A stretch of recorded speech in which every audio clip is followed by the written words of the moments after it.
Mama, we made it.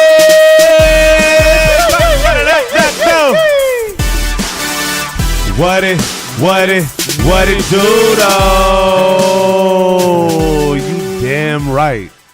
Y'all know what time it is. It's a gorgeous evening. We got my brother MdotforMayor in the building. What it do? What's good? Hey, what's good? What's clap? Ladies and gentlemen, it's your boy Nushi. And we got Roushi in the building. Got Roushi's golden uncle, my Caucasian brother from another in the building. Hey, I really love that intro. That was. I love you, bro, for real. Yeah, it's crazy because every time a guest comes on, we're like, yeah, we're gonna do the little intro, and they always like, it's like, wait, y'all do that every episode? I'm like, okay. You guys do that live? Yeah. I'm like, I thought it was a recording. Yeah, that's what I thought was about to play. He's like, all right, I'm gonna listen. I'm listening to this little jingle. I'm like, I like it though. I like You it. feel me? That's what's up. My brother, it's an absolute honor to have you on. Yo, thank you so I'm much. really excited. You are truly an incredibly creative human being, and you and I have been, how many times can Anu say on the podcast? Somebody take notes. And a very special guest. Yeah, for real. But we've been trying to link up, and because this is the beauty about people in the culture, is that a lot of cats see one another, know one another offshoot, and it's just like, do we really know one another? You know what I'm saying? Yeah. And the beauty of, I feel like, this platform, and especially just like the search to be curious with one another, is that we find out so much depth beneath the layers of the external creativity, and you get to appreciate the creative so much more when you have an idea of how they've come to wherever point it is, whether it's in the beginning, middle, blasting off like a rocket ship. But I feel like knowing the human being is so vital to being able to appreciate the art, if you will. It's such no, it is. I definitely agree. And I feel like I have an interesting story to tell. You most definitely do. So that's why I was excited to come on here. Because I see that you guys kind of follow interesting stories. Yeah, for real. It's an absolute pleasure to have you on. Know that. No, thank you, man. Let's start it right off. Like, where were you born? Where'd you call home in the early stages of your life? Well, I was born in Pasadena. Oh, what part? Like North Pasadena. Like Altadena? Yeah, Altadena. Yeah, exactly. So my wife is from Altadena. Oh, really? Yeah. Hey, I know that Altadena. He's like, what part? He's like, bro, what's up. Pasadena. Yeah. John Muir. Yeah. John Muir. Yeah, exactly. My mom, my aunt, my dad, my uncle, like a lot of generations with John Muir. That's right. Yeah. So wow. Yeah, it's crazy. So I was, born there, raised there till middle school, and I moved around a lot. Like pretty much like once I left Altadena, from like every year I like moved around a lot. Pretty much every school year I moved. Really? Yeah. From what age did that start? I guess I would say from like 10 to about 16. Like I moved every year. Like every year. Yeah. What the fuck was that like? It was shitty at first, and then you just I don't know. I guess you just get used to it, and you like the attachment, I guess that kind of creates attachment issues maybe in the long run. But no, we have tons of guests on here that like have gone through that moving stage, like the army family, and just the moving a lot. And so you just kind of like you don't grow that deep. You know what I mean? Like if it's gonna end soon, why invest so much? It's kind of the exactly not, and necessarily not that, but it's like you just gotta. It's like getting to a point where like it's gonna end. It's like knowing like I'm probably not even gonna be here next year. Wow. But it was like, y'all my homies, and maybe we'll link up later in life, which has happened. You know what I'm saying? I'm still friends with people where it's like that I moved that year, and I linked up later in life and cool and stuff. So, that's kind of what pretty much happened. So it was like that was kind of like a lot of. I guess isolations. Like I don't really have like that many childhood friends. All my like childhood friends and essentially start from like high school, like freshman year, because that's when they like stopped, And so that's like childhood friends. I don't have people from like, I knew him since I was like 4 years old, Man. 5 years old. Like, What type of kid were you like during the early stages? Like what were your interests? I think I was definitely into sports from jump, like, into basketball, heavy from jump, into different building things, like making things, like, I don't know, where it's like model cars or like tracing paintings or tracing pictures and making my own colors in them. Like if I got like grounded on punishment, some shit like that, I would just like draw like everything out of the source. You know what I mean? Like, so during like my like fifth to like 7th grade, like I was like fucking up a lot. So I was like on punishment like all the time. So what happened? Fucking up years. Yeah, exactly. So what happened? It was like, it's almost like when niggas is locked up. I guess you like find something to do with your time. And so I would just like go through this. I was like, I just always loved the source and all the double XL, vibe, everything. Like my whole room, bro, since I was like 8, was just like covered in magazine. Yeah, like there wasn't an inch of white on my walls. Like it was like, feel you. You know what I'm saying? Hell yeah. I felt like since I was like little, I was just kind of just like in this like chamber of like this culture, hip hop culture, wherever it was, like at a section for all the girls, I do the eye candy. Yeah. There's a whole section of the wall for that. Then I had a whole section for all the brands, the little Johnny Blaze and Nietzsche, like, it's really, that's just how I like lived. Like, were you replenishing that like as kind of the issues came out? Yeah, for sure. Like every like month or two, I'll be like, yo, this shit, the new shit can't jump. Like this shit ain't even dope no more. They didn't even drop the new shit, so now I gotta take that off, put up the new shit, new magazines, And I know my mom would hate that shit, but I don't want these all. Every new place we move to, each year. Yeah. Don't do the same shit with your last room. I don't want my walls covered in shit. And I started with 1, then 2, then 3, then my shit was covered. It's funny as kids, like we all did that though. For like, sure. That was the thing. It's like, that's a all right, big fact. Every piece of wall is immediately covered. Yeah. Then you turn into an adult. It wasn't like, it wasn't like some reason vision it goes boarding, away. but we were cutting shit out to like put it on the walls. Yeah. So think like my breakdown process every year. I was like taking those with me. You know what I mean? So I gotta now remove like each one. You know what I mean? Like that's like a whole thing right there. And then so I stack them up all neatly. Go to the next wherever it was, and then just like put them up accordingly. Yeah, bro. So that was like kind of like my childhood up until it was just basketball and like just obsessed with music and music videos. I would like record a bunch of, I guess in a sense, mixtapes. But it was really literally a mixtape, and I would just record off the radio crazy all the songs.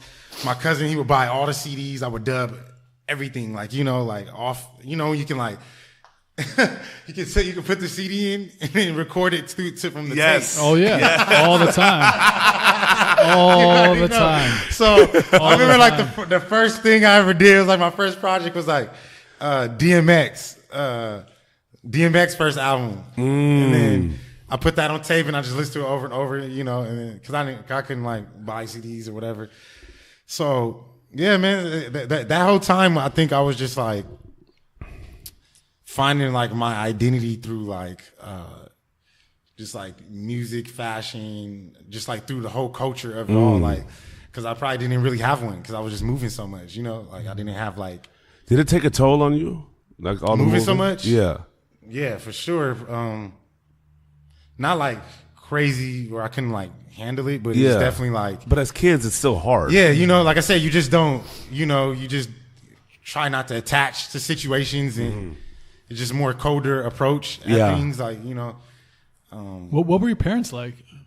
My mom, she like worked super hard. She worked like 2 jobs like all the time, So it was like I have a younger sister. I have a lot of siblings, but I have a younger full sister that I live with, whatever. So it was a lot of times it was just, even during that time, it was just me and her. Like we kind of was in the sense like my mom would get home to probably like 11 at the time. So we was at home,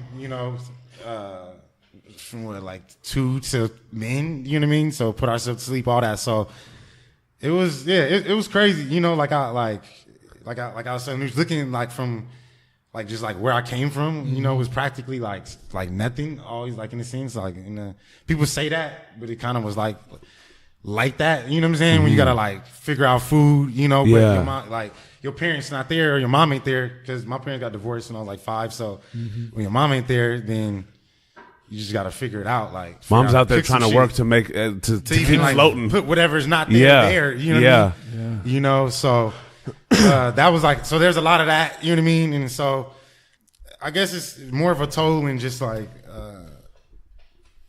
I guess withdrawn emotionally from a lot of stuff. Like, you know. You think it made you grow up quick? Yeah, definitely. Like I had to, you know, like Especially I had to like being an older brother to your sister too. Yeah, exactly. Without a parent. Yeah, exactly. So I just had to like figure out ways to like get money to like eat and shit, you know, like so when I moved to Vegas, so I always say like Vegas is like was the start of like I guess like the loss of like innocence. Because Vegas is just like it is. It's just like a crazy place for like a kid to like grow up, bro. For sure. It's just, Was that the first place you moved to, or? No, that was like the second. It was like through LA back and forth. Like I live with my grandma here and there, you know. And then that was even crazy. So I guess I'll go there, like live with my grandma, like even like at a super young age, from like 6, 7, 8, whatever. Like it was just predominantly like Hispanic Mexican hood, like 18th Street, just like whole territory strong. And this one, like shit was like cracking. We're the only black family on the street. Wow. So I ain't even really grow up with like black people like for my whole like first like early years. You know, it was just like all my first friends was Mexicans. Shout out Beto, shout out Ramon. Those are my first 2 friends in life. You know I feel that. You know, yeah. Like, and I don't know where they at, but to this day it would be like all love, like, you know. Absolutely. And so yeah, and so my grandma lived there like ever since I was born, and like even, you know, till I was like 16. Then she moved to the jungles, and then that's where she's at now still.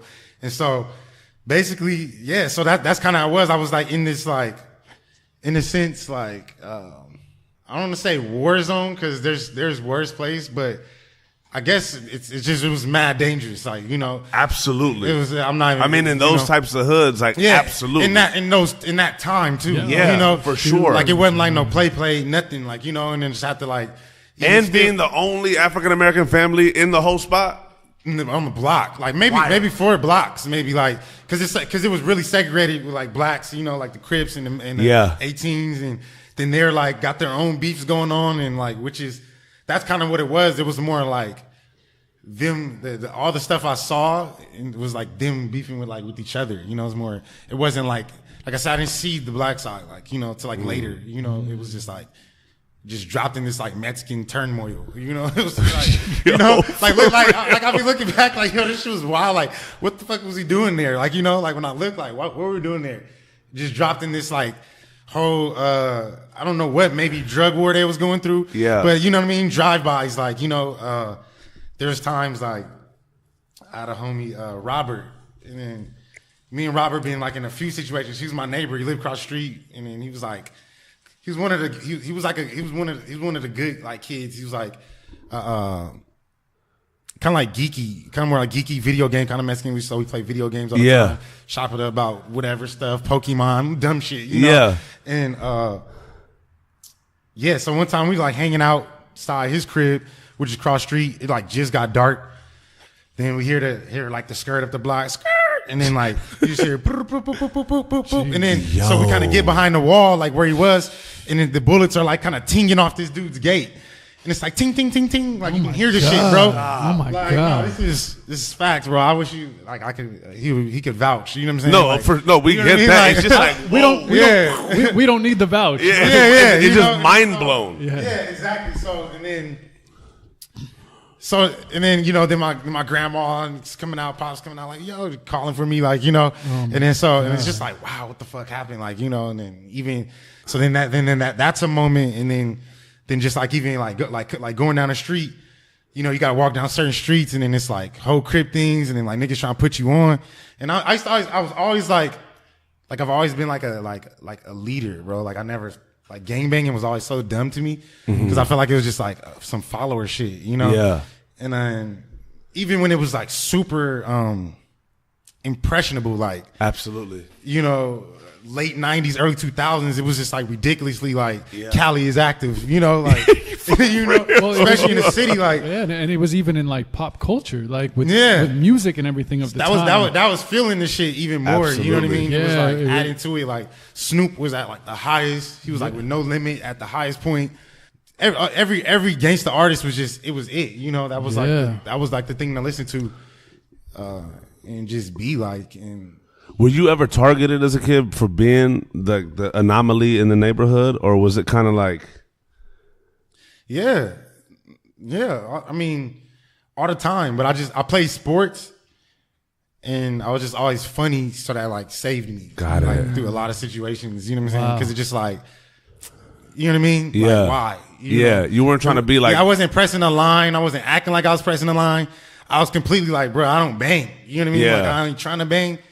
So from that point, it is what it is. And it's times where that ain't even enough. You know what I'm saying? Like, people still push the issue. Like, and so, yeah, you know, so in a sense, you have to, I get it where it's like you have to find affiliation without banging, because it's like, you really out here, you know what I mean? Yeah. Like you're already out here, but you're like really, really, you know. So it's like it kind of be just like at a distance to where it's like, all right, maybe we don't want to fuck with him, like, you know, you know, like maybe we don't, you know. But if you have just no like protection, nothing, like, man, I've seen so many people get what is called today bullying, like, you know, like that was like everybody got bullied, like that wasn't, you know, that was like. It was just survival. Like the other kids were just surviving, so they had to pick on the other kids. Like, to think when you put children and surviving together, it's like it's just one of those things where you're just like, yeah, man. All these kids, man. It sucks. Like their brothers banged out, their mama banged out, the daddy banged out, but it's like my homie, and then like I have like a nice grandma, and my dad's banged out, but it's like my grandma is like was the only probably thing that was like good, you know, like, wow, because I mean, we would have just been like burnt just like the rest of those kids, like, so my grandma was the only level-headed person around, just like how grandmas are, you know? Absolutely. So that's why I always visit her and whatever, call her every holiday to this day. What was her influence like on you? Well, it was just like super nurturing, like, you know, just because she was just there, like, all the time, like, just and whatever we needed, you know. It was like, shit, one of the first times we didn't have to worry about, like, food, you know, like, wow, like, we always was good, like, you know. Yeah. So it was, oh, my bad. So it was just that, like, it was just knowing, like, damn, it's cool inside the house. You know what I'm saying? That's such a paradox of, like, half of you feels a comfort and a safety in this house, in a neighborhood where you feel so unsafe. But like safe, I'm saying safe with like the basic needs of like food, and the nurturing aspect, and exactly, like kind of a caring family figure, it's like exactly, or a present family figure. So that's, and I always realized that even then, in like 7th grade, like, damn, like my situation is different than like some of theirs, you know. Spend a night at some of their house and like ain't no parents, nothing. They just, it's basically like you live in a house by yourself. Like, that's how like a lot of my friends were. There wasn't no parents. Like, man, what parents? You know what I'm saying? Like, where? Not even a mama. Like, you know, sometimes like, just like, I'm like, dude, you just got a whole house by yourself. Everyone can hang over there. There's no curfew. There's no fucking like bedtime. You know, there's just nothing. Like, you know, like at my house, I had to be in bed by 8, TV off, all that type shit. Then these dudes just like, you know, and then even a lot of my cousins like that just caught in this whole, I don't know. I look at it as like, it's like this whole systematic thing of just like this repetition. Mm-hmm. It's the perpetuating cycles, you know, man. And like so then another side is like my favorite cousin, like Larry. He passed when he was 19. He got like killed. Oh man, he was from BPS, got killed, whatever. So, but when he was younger, it was like it was always like a terror, because he knew like dang, like you different, but he never gonna get out. You know what I'm saying? Like he never was going to get to be different. You know, like wow. I knew that. You know, and even like him like hearing about him getting shot was like super sad, and it was like fuck, but it's not surprising because it's like the army, you know what I mean? These things like happen when you sign up to be in the army or you sign up to be in a gang, a super active one where it's like, you know, people just shooting at this point. Yeah. It's like, what do? You know what I mean? It's like, you only can be so sad. Like, you know, it's different than when it's just like an innocent person that has nothing to do with nothing. But it's like, dang, bro, like, why you do that? And I would always like, it's crazy because I would always tell him like, because at that point, I was like kind of moving at like a dope pace, like, you know, just in my life in general. And I was just kind of just trying to like, you know, tell him like, bro, like, man, like there's more to life. Like, you know what I mean? Like it's tight out here. Like, man, you gotta come fuck with me. Like, fuck with what I be doing, whatever the case is. And it's like, boom, dead. You know, 19 years old, never gonna see nothing like, you know, like, so they say that, oh, you be grateful to make it to this age. Like that stuff ain't like, that's real. You know what I mean? Like that's facts, dude. And so when they be like, oh, I'm happy to be here. Like, yes, nigga, like, you know, so. Well, even how, and sorry to interrupt, but it's just, what's crazy to me is even the way you're talking about all this is so matter of fact, but it's something so heavy. Yeah. And I just wanted to point that out because it's like, if I was talking about that, the story would be like, man, so I grew up in this crazy area. And it would be filled with like this, like dramatized, really dramatized. And that's just kind of like how, if you didn't grow up in that atmosphere, it is dramatized in your mind. It is for me. Yeah. But the way you're telling this story is so matter of fact, and you're saying incredibly sad and heavy things, like your 19-year-old cousin got shot. Like you were a part of, you know, a drive-by that just happened. But it's like, what's crazy, what's even deeper with that is that it was somebody from his own hood, though. Like when they say, "Oh, be your man, your own man's be," like that's like, that's what happened. You know what I mean? And then you go to the funeral, and then there's like he's there. He has to be there because he's the whole hood there. And then there's like the family. It's like split in half, and then it's just like which one of you niggas did it? Like, you know, type shit. You know, so that's like the plot twist on that. Fuck. You know, and it's just. Like I told you, like my grandma stay over there, so it's pretty much like 2 blocks away. You know, well, she's kind of known in these communities, like whether it's the 18th Street side or the Jungle side, is like that just lovely older woman. That's not necessarily her. That wasn't because she was more like kind of like off, like nah, she didn't really mingle with people like that. Got it. You know? Okay. Mm-hmm.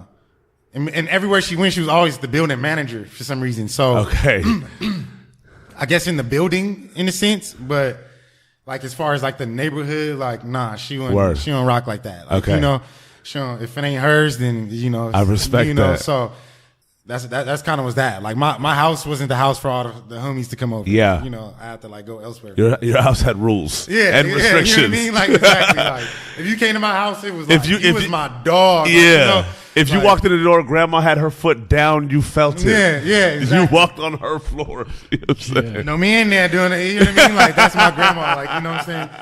And then like the other side, then I like lived with my grandpa, who's in Pasadena. You know, who I lived with a lot and kind of like helped raise me too. And then they're just like, that's where the whole like.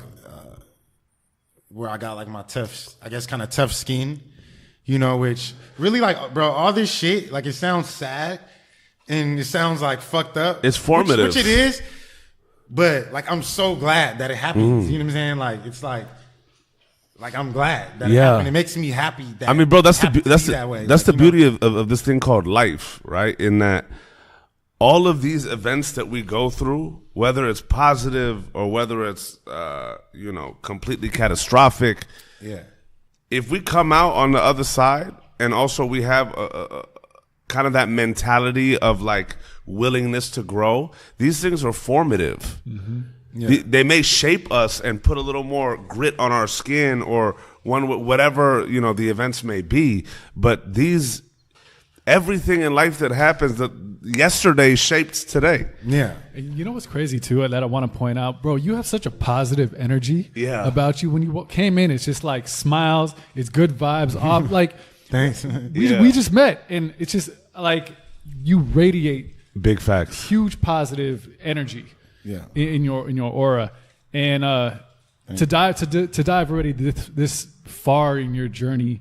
I'm not even a teenager yet at this point. For real. And just for real. But just hearing like where you come from, it's like going with where you're saying, Nushi, it's like these are the things that shape you, and I would have never guessed that from the cover of your book. Yeah. When you came into this and I've never wanted to be like, always since I was younger, I just wanted to like that's why my grades are always fucked up, because I just wanted to make people like laugh or some shit, or just like make it seem like whatever I was going through at home was like not the real, you know what I mean? So I was just kind of just like this super like likable guy, always, but the realities was like different, people didn't, from wherever I moved from, they didn't know where I came from before. It was just like this person now, you know what I mean? And, not saying I was creating new identities or nothing, but it's just like you just know, you know what I'm saying? Like you say, you just met me, you just know what you know, Absolutely. You don't know the whole full thing, like you was there the whole way, because no one was, because we just moved somewhere, so no one was like there, so but me, my mom, and my sister, we the only ones that know, you know what I'm saying? So I think it took till like I said, so all that stuff happens through middle school, all these different situations, so Beto, Ramon, we're all in middle school at this point, 7th grade. They're super influenced by the 18s now, because now they're at the age of it where you're supposed to get put on, basically, like, that middle school is like 6th grade is like the time where you're supposed to get put on, like, you're about to start getting pressed and recruited. Yeah. by everybody. It's crazy to me that like gang culture gets him at that young age, because it's like you're so impressionable and it's blood in, blood out. Yeah. Like this system is really going to get a fucking kid that's in the 5th or 6th or 7th grade and be like blood in, blood out. Like when naturally it's like the camaraderie and, there's so many things going on, but it's like to make a life choice that's forever at that point, and especially as chaotic and dangerous as it is, and nothing against these gang cultures, but from the standpoint of like, damn, the recruitment process, like, let's get you while you're young. Yeah, because and it's a lot too, man. It's just like like how you think, like, I guess black people have it, like they have it even worse. You know what I mean? Like what do you mean? Their living circumstances are way worse than ours. Like, wow. You know what I'm saying? So their parent situation is way worse. Think about, like, how could it be better? They just got here or whoever. They don't know really English. They don't really. You know what I mean? So all my friends had like chickens in their living room, like dead ass. We're talking in LA, bro. I'm not lying to you. Like Ramon had chickens in his living room. Shout out to Ramon and his chickens. Like, dog, his whole family, he had a family of like 8, and they lived in this fucking shed, bro. Like, wow. Like I'm talking this, we talking Adams, bro. This ain't somewhere far, you know what I mean? Like, like this isn't like Ventura County or Oxford. You know what I mean? It was about 8 of them, man. They lived in a shed. You know what I mean? Wow. He had a court that we made on the door of his shed, and when we play basketball, like it sounds. I'm not trying to make it sound like a it's just a shout out to y'all, like enterprising, resourceful essence to have it's a court so on a fucking chicken true, coop. dude. Like dribbling around chickens and shit, like it's so true, and it's just like like, and it's crazy because I ain't even like talked about all this shit in a minute, and I'm just like thinking about it, like, damn, that's fucking crazy. You know what I'm saying? Like, we fucking made the shit on the doorway to the shed where his whole family lived. You know what I mean? Like, they all just there, like whatever. And so they was, and Beto's in the same similar situation, and we even had younger kids, which is kind of like our little homies, and then they was super impressionable, because the essays was really on the block, like, and these are the cats with like tats all over their face, all over their head. Yeah. These are cats buying us ice cream and like throwing us the football, you know what I mean? Like, so you can see kind of why. When absolutely. It ain't your daddy buying you food, it's this dude with the tats on my face. It's your big brother. quote unquote. In a sense, you know what I'm saying? I'm buying Yeah. me food. I'm not even Mexican. You know what I'm saying? When I'm hungry and ice creams, when I have no money, like, or, you know, whatever the case is. So it was like I was even accepted in a sense, like you good. You know what I mean? Like we ain't gonna like make it like bad for you every time you come outside. Like you come out and play and different things, you know, whatever the case is. So, and yeah, we just lived in different. So that whole block, my grandma rotated like in 4 different buildings on that same block for some fucking reason. Same block, so it never changed. Like, you know, it just was like either you was like closer to like to it or like just a little farther away. Like maybe like you know, but it never changed. Like, Absolutely. You know, and either way, you still have to just deal with it. Like walking home from school, from the bus or whatever the case. Like, so. You know, there's times like, even, you know, with this, when I look at stuff is like, when I tell you guys this whole like emotional thing is like where people, they're like, oh, the Mike Vick situation with the dogs, right? Like there would be like that was like casual as rolling dice, like on that block, like, you know, like dog fighting, you know what I mean? Like was like nothing, like, you know, dogs is like, man, I ain't seen crazy shit, you know, just and this is like we're talking like, you know, now we're talking, you know, 5 to 7 just like on the gate watching these dogs like kill each other. Like, you know, me and my little sister, she was even younger, you know, so because she's 3 years younger, and that was just like the entertainment, like, oh, the dog is fighting, like tight, you know. And then so that's how you know, you seen the dogs like when they lose, they become like worthless to the owner, because once you lose a fight, then you'll never win again as a dog. Like, you know, as a pit bull, like you just would never win. And that even, that whole part even came back later in life. So when we move again. So now I moved to Palmdale for a second with my mom. So my mom lives, she had a boyfriend at the same time.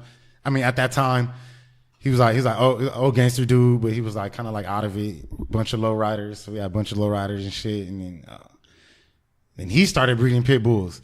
So then the whole shit came back around again. And then they were fighting them in the backyard. Wow. Like every Sunday, you know? So that was like a whole thing right there. And then so when I saw that, I was like, damn, when I saw the Michael Vick shit, I'm like, yeah, that's true. Like, but people don't look at it like, that, you know? It's just like, you know, I didn't even look at it like that. Like, oh my God, it's so bad. It just was like, oh, this is what they doing. Like, you fight dogs. Dogs want to fight, right? You know, like that's fun to them. You know, for sure. It's fun for them to like want to kill each other. Like that's pit bulls. That's what pit bulls do. It's a completely different paradigm, because it's like the world that people are growing up in those.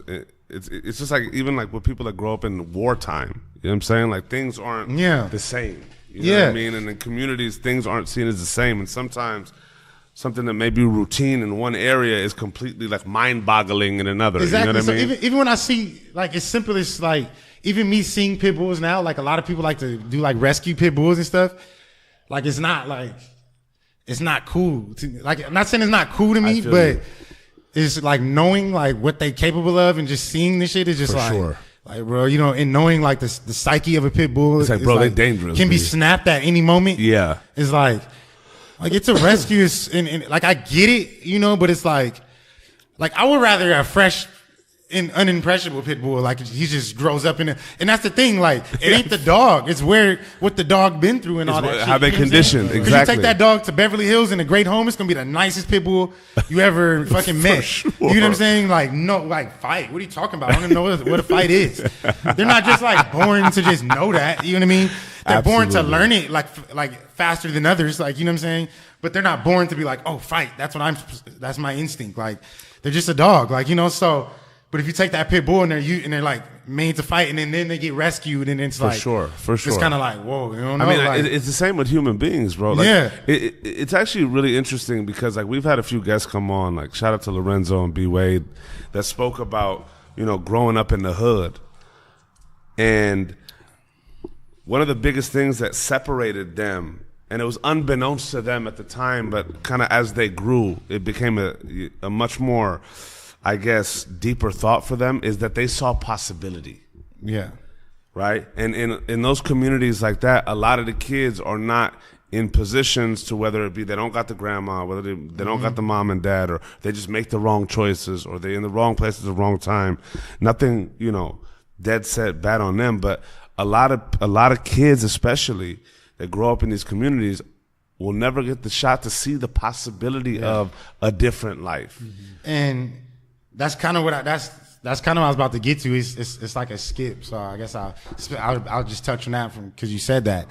That's facts, like, because like those, like, even from an early age, like those posters in that I was putting everywhere was like, dang, like these dudes made it, like these dudes is doing it, they're doing something. You know what I'm saying? Like, absolutely. Look at not like bro, Nas's QB chain, bro, is like mad inspiration. You know, I feel like, you. Looking at that was like, dog, like Nas he got all these diamonds on his chain. You know what I'm saying? He did that. You know, seeing like even like Diddy, even then, seeing Jay-Z then like start a whole clothing line was just like, whoa, like, dang, bro, these dudes out, So that was just like but then in real life, like even like freshman year of high school, so I had one of my best friends, he's basketball player, he's playing NBA, Jordan Farmar, and so he gets to college, and then he now starts he kind of gets taken under wing by this family called the Goldies. Betty Goldie's incredible. I know the Goldies, yeah. Ron and yeah. Really? Yeah. Wow. So that makes because my boy Mike Roll was I know Mike Roll. That's the homie. Yeah. that's all the same era. Yeah. That's the same era. Josh Shipp and that's my other best friend. Yeah. Yeah. Josh Shipp and Jordan. Josh was staying with the Goldies. Yeah. Because bro, what's how I met Betty Goldie is when I was at SC, I was starting a clothing line and she had her boutique. So Mike put me in contact with her to talk like clothing and all that. Yeah. She started the first Fred Siegel. Yeah. Shit. Oh, wow. Crazy. So a kid straight from what I just told you from, and then he's like, yo, come over to this crib. Like, this is where I'm staying now. And it's the Goldie's house. Wow. $10 million mansion. Yeah. I never really even seen, I'm going to be honest with you, I never seen even a nice house until then. Like, wow. So how old were you then? I was probably, that was like my freshman year, so I was like 14, 14. Wow. So until 14, like I'm just like I never seen like a house where it's like whoa, like And that house is whoa. like in real life. Come on, bro. You didn't even see a nice house. You just like a really nice house. Yeah. Like, you know what I'm saying. Levels. So let's not even talk about a mansion. Like you know what I'm saying. Like and I didn't even see like a $1 million home, let alone like a $10 million home. So For real. So that right there just was like that exploded my whole fucking brain. Like what was that like? Dog. Their whole refrigerator was fucking just stuffed with food. I remember I felt like a fucking orphan, bro. Like, like I was like, dog, I'm genuinely poor. Like, damn, like wow, this is what it's really. That's what they're talking about. Like, like because without that perspective, I didn't know. Like, you really don't feel I really that. don't know because there's no scale. You know what I'm saying? Like, everybody's poor. Your perspective is like the shen like, with nigga, the chicken. everybody broke. Like, nigga, everybody broke. Everybody on EBT. Everybody struggling. Like, everybody don't really have a car. Like, it's like all those little like struggles is like everybody got it. So it's not like, oh, I'm poor. Like, it's like, I felt like shit, nigga, I still got dope clothes. Like, I ain't that poor. Like, I got like some Jordans on, so I ain't that poor. Like, which spawns that other mentality. Like, you know what I'm saying? For sure. So this is what I'm saying. So it's like you taking that, and then these people, not even Jordan, really knew that. You know what I'm saying? Like, and this is, Millie's my cousin, and that's how the whole situation spawned, because him and Jordan are childhood friends, and then so, Millie's one of the people that knows like the whole story of like everything, like he's at my cousin's funeral, like all that stuff, like so he was with me with all kinds of shit, but they didn't know all this stuff at the time, but you know what I'm saying? I'm just like this positive kid, like I said, like this positive kid that's just like a great vibe, and just like we just chilling, like, not fade, not even like at least on the outside, I didn't show that I was fazed by it, but on the inside, I was just like, what the fuck, where am I? What is happening right now? Like, this is not even real. You open the shit and it's just all the Snapples and all the flavors.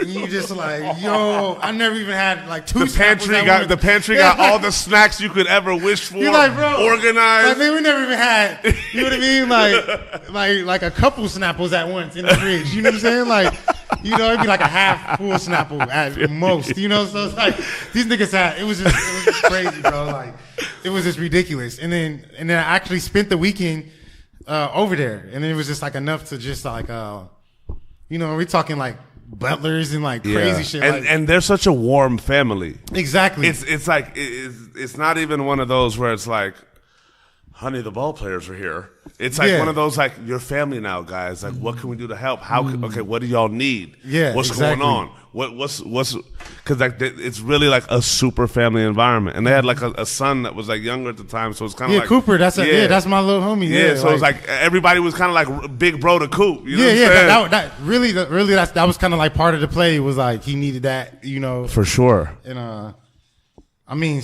like between me, Millie, my sis V-Mac, like we raised Coop, man. Like, you know, and like that's real life. Like, he can tell you, like, you know, and so, and that was all from that point. He was only like 7 years old then, and so we like, bro, we can't be bougie. Like, we don't come from nothing. So it's like, you like what you mean? Like, you're tight, bro. Like, you know, like, do you understand this right now? Like, I want to be your friend. Like, you know, like, oh yeah, I want to be your friend. What the fuck? Like, you know, like, I could come over here somewhere. Crazy, dog. What do you mean? Like, it's the sickest house, bro. Like, and it's the sickest just thing. Like, you know, they just have like Bentleys and like all these dope cars, and it's just like I never even seen those in real life before. You know, never even been in one, and all that stuff. So it's just like that happened really fast. Like, you know, and then. I think that kind of like that fucked with me a little bit for like it took a second to adjust. Like, wow, people live like this, you know, like, and then even being in that neighborhood, you know, like, which is not too far. So they lived up the street. They sold their house, but you know, Brentwood and shit like that. Like, what the fuck is it, Brentwood? I didn't even know that place exists. Like, you know, like, what do you mean? Like, you know, like, I'm like, what is this? Like, what is this community? You know what I mean? Like, is this even a city though? Yeah, like, there's trees and I'm just like, it sounds ignorant and ridiculous, but it's real. Like, bro, you know I'll tell you like, this. There's people that live in the Wilshire corridor that even still have trouble knowing what Brentwood is. Like, Brentwood's one of those phantom cities. You know what I'm saying? Yeah, exactly. But also, real quick, you're talking about something that's like a distance of 20 minutes away. We're not talking for about like an hour. And that goes to, bro, people's like, for like real. Like the I'm not hood, talking about like hours and hours. No, like the hood or whatever. No, there's people like in say Compton that have never been to the beach. Yeah. They've never even been to fucking here, or never been to Westwood. They never been to like Malibu, like ever. We're talking ever, and they're born and raised out here. Like, I have cousins like that. You know what I mean? I live here. I have cousins in like Los that. Angeles. Yeah, like a 20-minute drive. Yeah. I have cousins like that, bro, that have never been somewhere that's 20 minutes away. You know, to the pier. You know, like to Venice Boardwalk. Like these things. Like, oh, I've never been there. Like, and that's one of the biggest things that plays on that perspective. Yeah, it's a possibility. Exactly. It's a cage, bro. Like it's in. And then once I was able to see that. You know, the Goaties and those different things, like from that point on, it was just like there was no really going back for me. I realized like, yo, that like and for that to happen like right in the beginning of high school. Yeah. Those had to be some formative years, like during your high school period. Yeah, exactly. And then, during a time where you're not moving so much. You're exactly. So therefore it was like, okay, that's what it's like to be like, wow, like a successful home and like parents, wherever, you know, it is like what they talk about, you know what I mean? Like, I thought like, damn, that's what it was. Like, man, there's no other example. There's not even one other example, you know, at that time, you know, like they have it figured out. And I want that, you know, whatever that is, like I wanted it, you know. And it's a great example too. Before that, I'll ask it like this. Did you have aspirations or any like dreams of what you wanted to like grow up and be? Did you have peers that you looked up to? Since probably the 5th, 6th grade, I knew I would be a creative. I knew I was gonna be like some kind of different kind of like person. I don't know what the fuck that was like, but I knew like I'm not like them. You know, like deep down inside, and them is just like the other kids or whatever it is. Like I was the whole time like all the way to high school, I was just pretending I was like them. You know what I'm saying? But I was all like, I knew I was gonna be creating something. I was always working on this. I remember in 6th grade, I wanted to make a clothing line, and it was called. And what's this? This is crazy how this shit comes around. It's called Inferno, right? That was the name. That was gonna be the name of my line. And then this is 6th grade. Okay. And I drew everything out, all the outfits, looks, not knowing about anything like Wow. how you put a line together. And then so I had like whole notepads full of like the top, and then the pants to go with them, and then the top, and then the pants to go with that. You know, and so then fast forward to maybe like last year. Like all this stuff like I started painting flames again for some reason, like on stuff. And then flames start being lit, you know? Yeah. And then I was like, whoa, like I wish I could find that old pad. Like, you know what I'm saying? I wrote all my dates on there too. Cause I didn't want, I used to be like, man, I don't want people to steal my clothing ideas. Like, you know what I mean? Like, shit. I So came was up like- with this 1994. Yeah. November He out 5th, there I mailing came it up to And himself, getting the everything- copyrights himself. Bro, I shit you not. Everything was flame based. Wow. It was like have flames up the legs and like up the sleeves and like. So I knew I was gonna be. I knew that like I wasn't just about to just be a worker guy, like, you know, a worker Yeah. person. Like I knew that for sure. You know, from those type of moments, like, whoa, damn, I really made that. Like, What kind of peaked? I want to kind of double back in there into just that timeline. What kind of peaked that creative in you, even to go from like drawing different types of clothes? And was it the magazines? Was it something that like art kind of became a thing? I want to feel Fashion. like I wish I had an explanation for it, but Yeah. I don't. Like it just Word. like it was just something that was like it's just like it's almost like I don't want to be cliche and say the Holy Ghost, but it's like a similar thing of just like you dive into something and then you look up like, oh wow, I made that. I didn't even know I was capable of making that. You know? And then so when I started seeing that at a young age, like I told you, once I started getting grounded on punishment a lot, I started Just drawing, going through coloring. Source magazine and like, Yep. let me just try. Like something's telling me that I can make this. You know, before you know, I knew what an inner voice was or like For sure. a gut feeling. You know, Yeah. It's just I felt like something was telling me to like draw that or something. I And love so it. I would like take it and draw it. Then I was like, whoa, it's kind of like actually really good. You know, like how did I do that? Like no prior nothing, like interest in it. You know, and so that's kind of what started happening. Was just like I just felt like I guess you can say now the universe was just like telling me to like do stuff and I was just kind of just doing it, you know. Wow. It wasn't like I was like, oh, I saw that and I wanted to draw. Or, Yeah. you know, it was For just sure. like, I just drew, you know, like I just woke up and I just wanted to just make the clothing line called Inferno and I just drew it all out and obsessed over it. And I looked back and was like, what? I didn't even know I could draw that, like, you know. And then just didn't never drew anything else for the next 2 years, like, you know, type of thing. You know, it's weird. For sure. And so that's during high school. Then started into music during high school, and like I was telling you, I had a group called it was me and Millie. We was called Young Minded Entrepreneurs. Why me? And we was on like mad positive Why raps. me? You know, I love out it. Why there me? with the gang shit. And this is my bro. Like he was. So he started. This is one of my. I call him my child friend. I told you he started at 9th grade. That's why I met him. Love. So he know about why me, all that. Like, you know, we Yeah. used to record out. We used to record out this shitty studio, and it was a closet, and it's like Pro Tools 1, you know, and we was just so thankful to like, you know what I mean, like to be in this closet, Yeah. like recording, and there was no punch in or nothing. Like you have to like rap your part, and then the next person have to hop in, like the Temptations and shit, you know. And if the last nigga fucked up, it was like, oh, we gotta start all over. What the fuck, man? Like, you know, like there was no, oh, just put the hook there. It's like you gotta redo the hook. For sure. It was like one take, you know. It was just like one long track. I love that. And so you have to. So we was like practicing our shit. Like you have to know your shit, you know. And then yeah, like all right. You know what I mean? You in the back. The ad libs was you in the back. Like yeah. Like, you know what I mean? I feel you.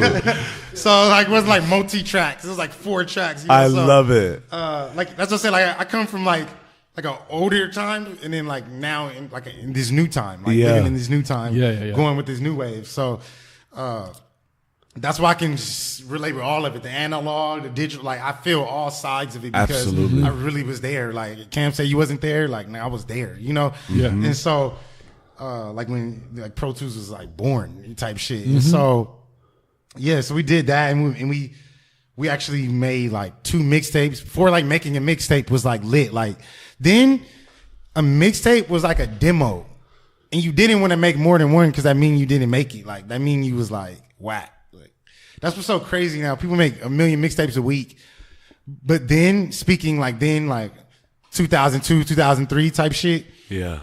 If you made more than one mixtape, like that mean you was like, you were losing hard, you know, and you were just like begging people to like listen to your music. So we did one, and then it was like, then we started another group. And this is another thing too. My mom got my stepdad when I was about, I'm going to go back a little bit to start where the music came from and really strengthen. So it comes from all the posters, everything.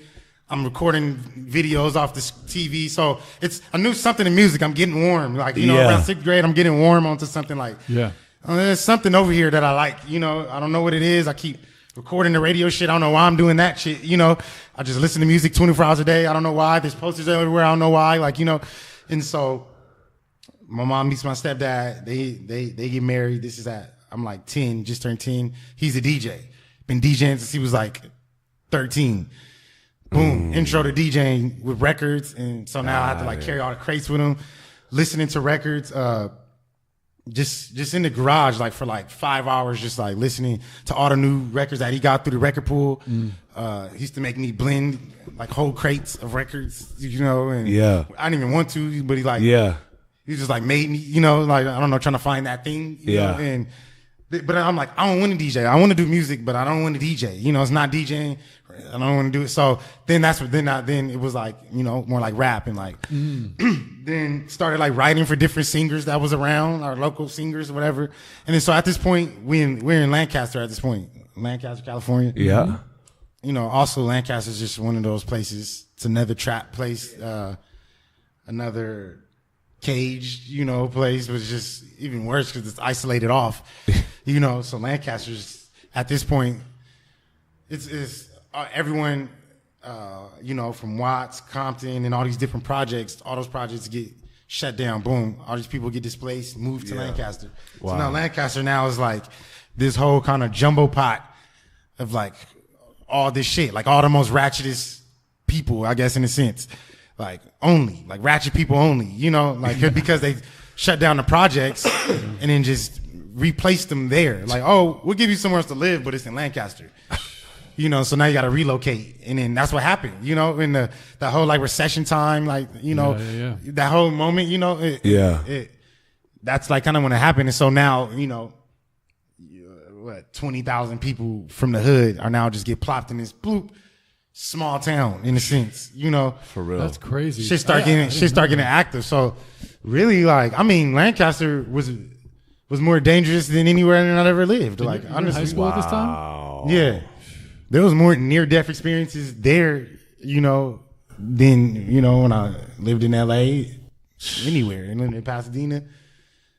It was in Lancaster that's the scary shit. You know, that's where the scary shit happened. Like is all there, you know. So now there's still a whole gang culture that's now is there, you know. But now it's even smaller. It's even in a smaller pot. So more shit happens, you know, and less people care, you know, because it's like just out there, you know. So it's but it's like it's you know, like there in San Bernardino, it's like it's bad, man, and no one even talks about it because it's just off to the side. But yeah, man, like. We have a few friends that got killed, you know, like niggas is not here, you know, from being killed out there, you know, wrong situation. Like good dude, like we have friends that don't bang, like because no one bangs. It's just more like like a proving grounds. That's what Lancaster is. It's like a proving grounds for like respect, I guess. I don't know what, you know, because there's no money out there, so I don't know what the fuck, you know, what it is really, but yeah, it's real and. So we have, you know, I get into some story about that. Stories in, like out there, there's some like crazy shit. You know, so we're in the music doing all of that. And then so fast forward, my stepdad now, he like started a radio station out there. Like the whole antennas and everything reached all the way to like Santa Clarita, you know? So he was the radio station, like out there playing the shit, had all the playlists set up, you know? Wow.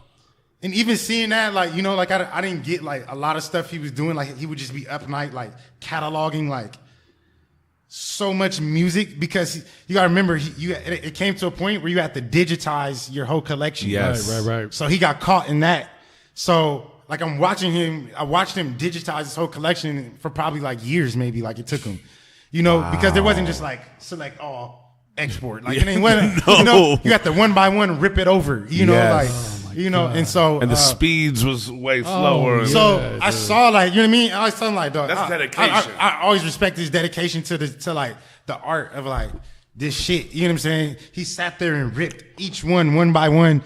Man, it took that for years, man, like to get all his shit into like digital form. Like, you know what I'm saying? So, which now he's all extra fancy now with the shit, you know, but he still got all the records. It's still all in the garage and whatever. And, yeah, so then he started the station, started playing our shit.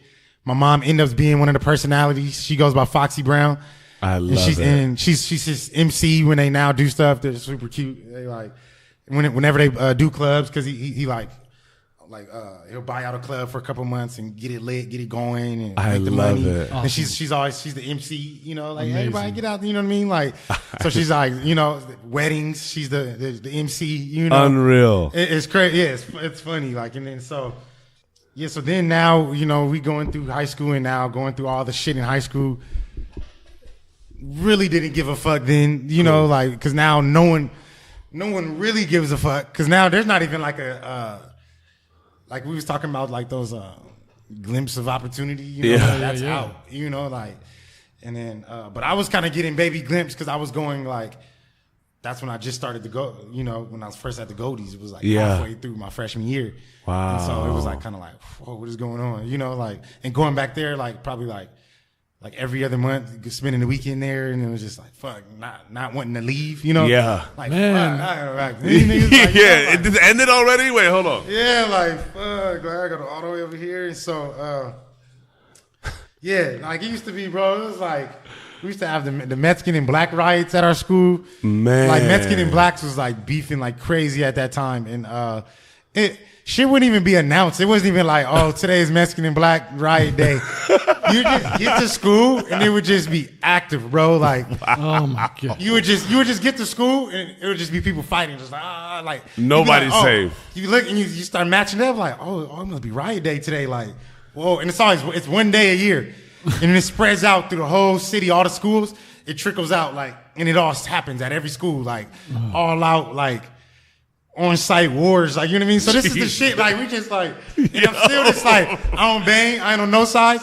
Y'all don't even know I grew up with Mexicans. You know what I'm saying? That's what I'm trying to tell them. Like, bro, like, I'm not finna fight them. Like, I grew up with them more than you. So that doesn't fucking make sense. Like, you know what I'm saying? So, Man, just imagine like being at the Goldies on Sunday night, going like, "Man, I hope tomorrow's not riot day." Like, yeah, or fuck. But it, like, you know what I'm saying? Or shit, I hope I have something to fucking eat at school. Like, you know, even like to that aspect. Like, the shit, like I said, it's not like it's like the financial situation and all that hasn't changed. You know what I'm saying? Like, right. So it's like now I'm like now learning things out of like even the whole sparking interest in fashion was baby like survival. You know what I'm saying? Like, cause I just couldn't like afford to have all the shit. So I made my own shit. And then that's when, so once again, me and Millie, we was partners in that too. We made a line called Scraps, and we would go to all the like the Goodwills before like Goodwill was like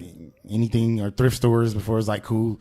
Like, if you were caught walking on a thrift store, you were like dirt poor. But y'all you know, went you there were really poor. Y'all went there and came up though. Yeah, exactly. Like, you know, but we were sneaking in there and sneaking out because it just was like that was the stigma. Was like, now it's like lit. Like, oh, I got these from the Goodwill, bro. Like, you know, if you said that, you were like, nigga, you have to be so poor, bro. Like, you know, what is wrong with you? Like, do you eat out the trash? Like, you know what I'm saying?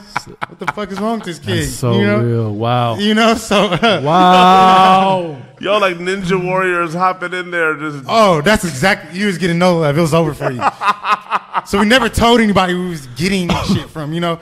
So we being super creative, you know what I mean? Like, and it's crazy because having like Millie there, and he just kind of randomly, he was living in the valley, and he randomly his parents end up getting a job at Bank of America, which is why a lot of people moved there, because they moved out a lot of people to Lancaster. So that was another shipment. Boom, shipped out another group of thousands of people, and we was one of them. And so was Millie, him and his family. Wow. And they ended up moving right down the street from us in the same townhouse, like kind of like complex in a sense. And then boom, every day, like that started like everything, like, you know. Wow. To now, we own a company together, you know. Yeah. And all the way till now is like the same shit. Like we do the same shit. Like when we was in fucking high school, we just like make shit in my garage, like with like the records playing, like, oh, the record going on, let's put the other one on, like, you know, on my fucking stepdad's turntables and shit. And that was one thing, like our parents was like, they didn't, I don't know if they got it all the way, but they let us live, like, you know, they let us rock, like, you know, stay in the studio till 1 a.m. on school nights and just like, you know, cause they knew it was better, it was that or doing something else, you know. Sure. So I never was like restricted from like the art. Once I figured out that's what it was, like, and I'm not turning back, which was like going into freshman year, I knew what I wanted to do in my life. Like, no one's about to tell me otherwise. I wasn't, you know, I knew. There was no question. You know, I didn't need to go to college. I didn't need to know that. Like, I didn't need to learn that. Like, I knew at the beginning of my freshman year, like, I want to create shit. Like, you know.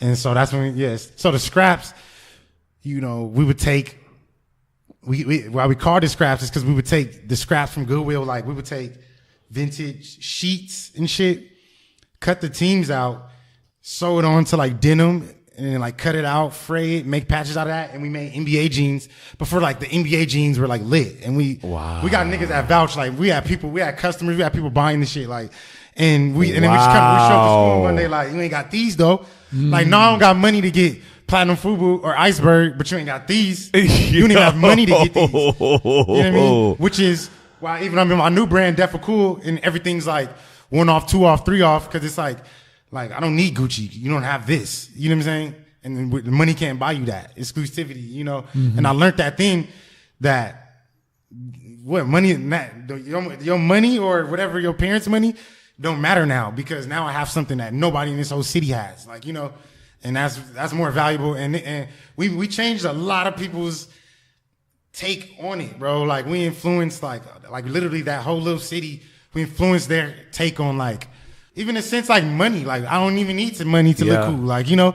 So then people started trying to remake the stuff that we was making, like on some bootleg shit. You know, like instead of hand sewing it, they would hot glue it, you know, and they would like sell it for like cheaper around the school and stuff like that. And you know, we would do stuff like before they would put like the tees with like all the rappers on it and shit. I would go through all the magazines again, you know, all my collection.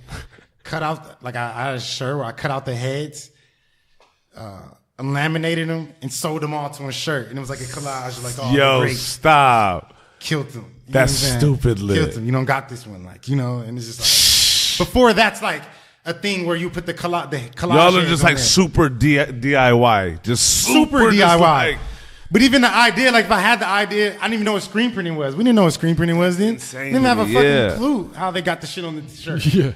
But I thought like, hey, I have this. It kind of looks like it, and I'm just gonna put it on there, like, you know. So resourceful too, though. Like by any means necessary. Out of necessity. That wasn't out of creativity. I'm gonna tell you that. But necessity breeds creativity, bro. Like, for sure. When you got 100%. when you don't got shit in the fucking fridge and you got some beans of some hot dogs and some bread, I don't give a fuck. You gonna figure some shit out. Yeah. You know what I mean? Like, you're not gonna starve to death. The survival will kick in. Yeah. And you will figure out how to make a gourmet meal out of that shit. You know, that's bottom line, bro. Like, like I said, like it all get fun in games until niggas is starving. You know, it's all fun until these people are starving and no one has water and no one has food. Then there's no class no more. Like, niggas are just savages, like out here. You know, and that's what it is. Like, it's just like, well, I have to find a way to survive somehow. So I have to find a way to survive socially, you know, to push whatever we're doing, you know. And absolutely. that's kind of what it was. And we did that, and that was kind of the, you know, those are all just like kind of like affirmations, like yeah man, we creatives, bro, like for sure we might be the only creative dudes out here, you know, for sure, through the mud, literally. Yeah, you know, through the mud, really through the dirt. We call it the dirt. So we always be like, nigga made it from the dirt. Like I see a lot of my friends out there, and they be like, bro, man, you made it from the dirt, bro. Like you came out the dirt with it. Like, man, I don't like, man, you doing it. Like, you know, a lot of people look at us as like real inspiration. You know, there's only like, you could count on fucking 2 hands of people that actually, you know, made it out. And one of them is Paul George.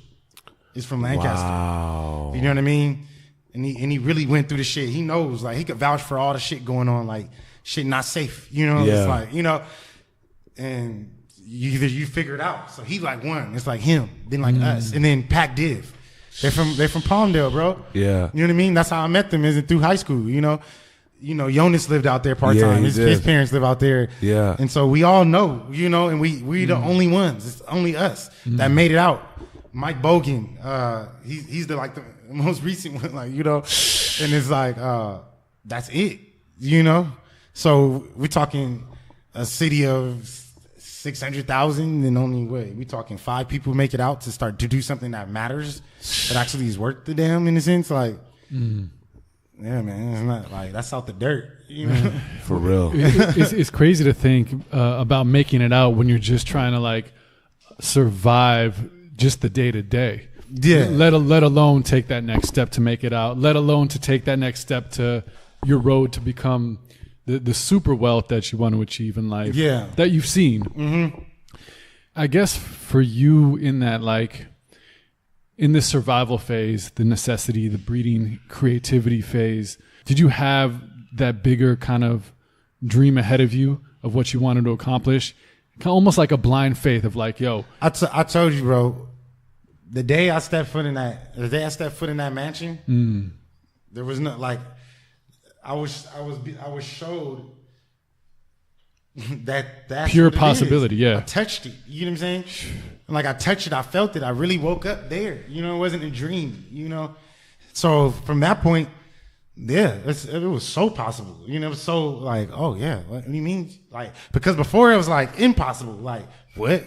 How do you even start to get a mansion? Like, what is a mansion? Like, what does that consist of? Like, well, I guess what was that then? Because I feel that it can still feel impossible because it's so far away, especially when you know it. It's almost like some people can say, like, because they didn't know it and just went in and they're like, oh, damn, we're here. yeah. Versus knowing where that end goal is, but how far it is away. Yeah. For you, did it feel super far, or were you like, no, I'm going for it and there's no stopping me? I mean, it's both.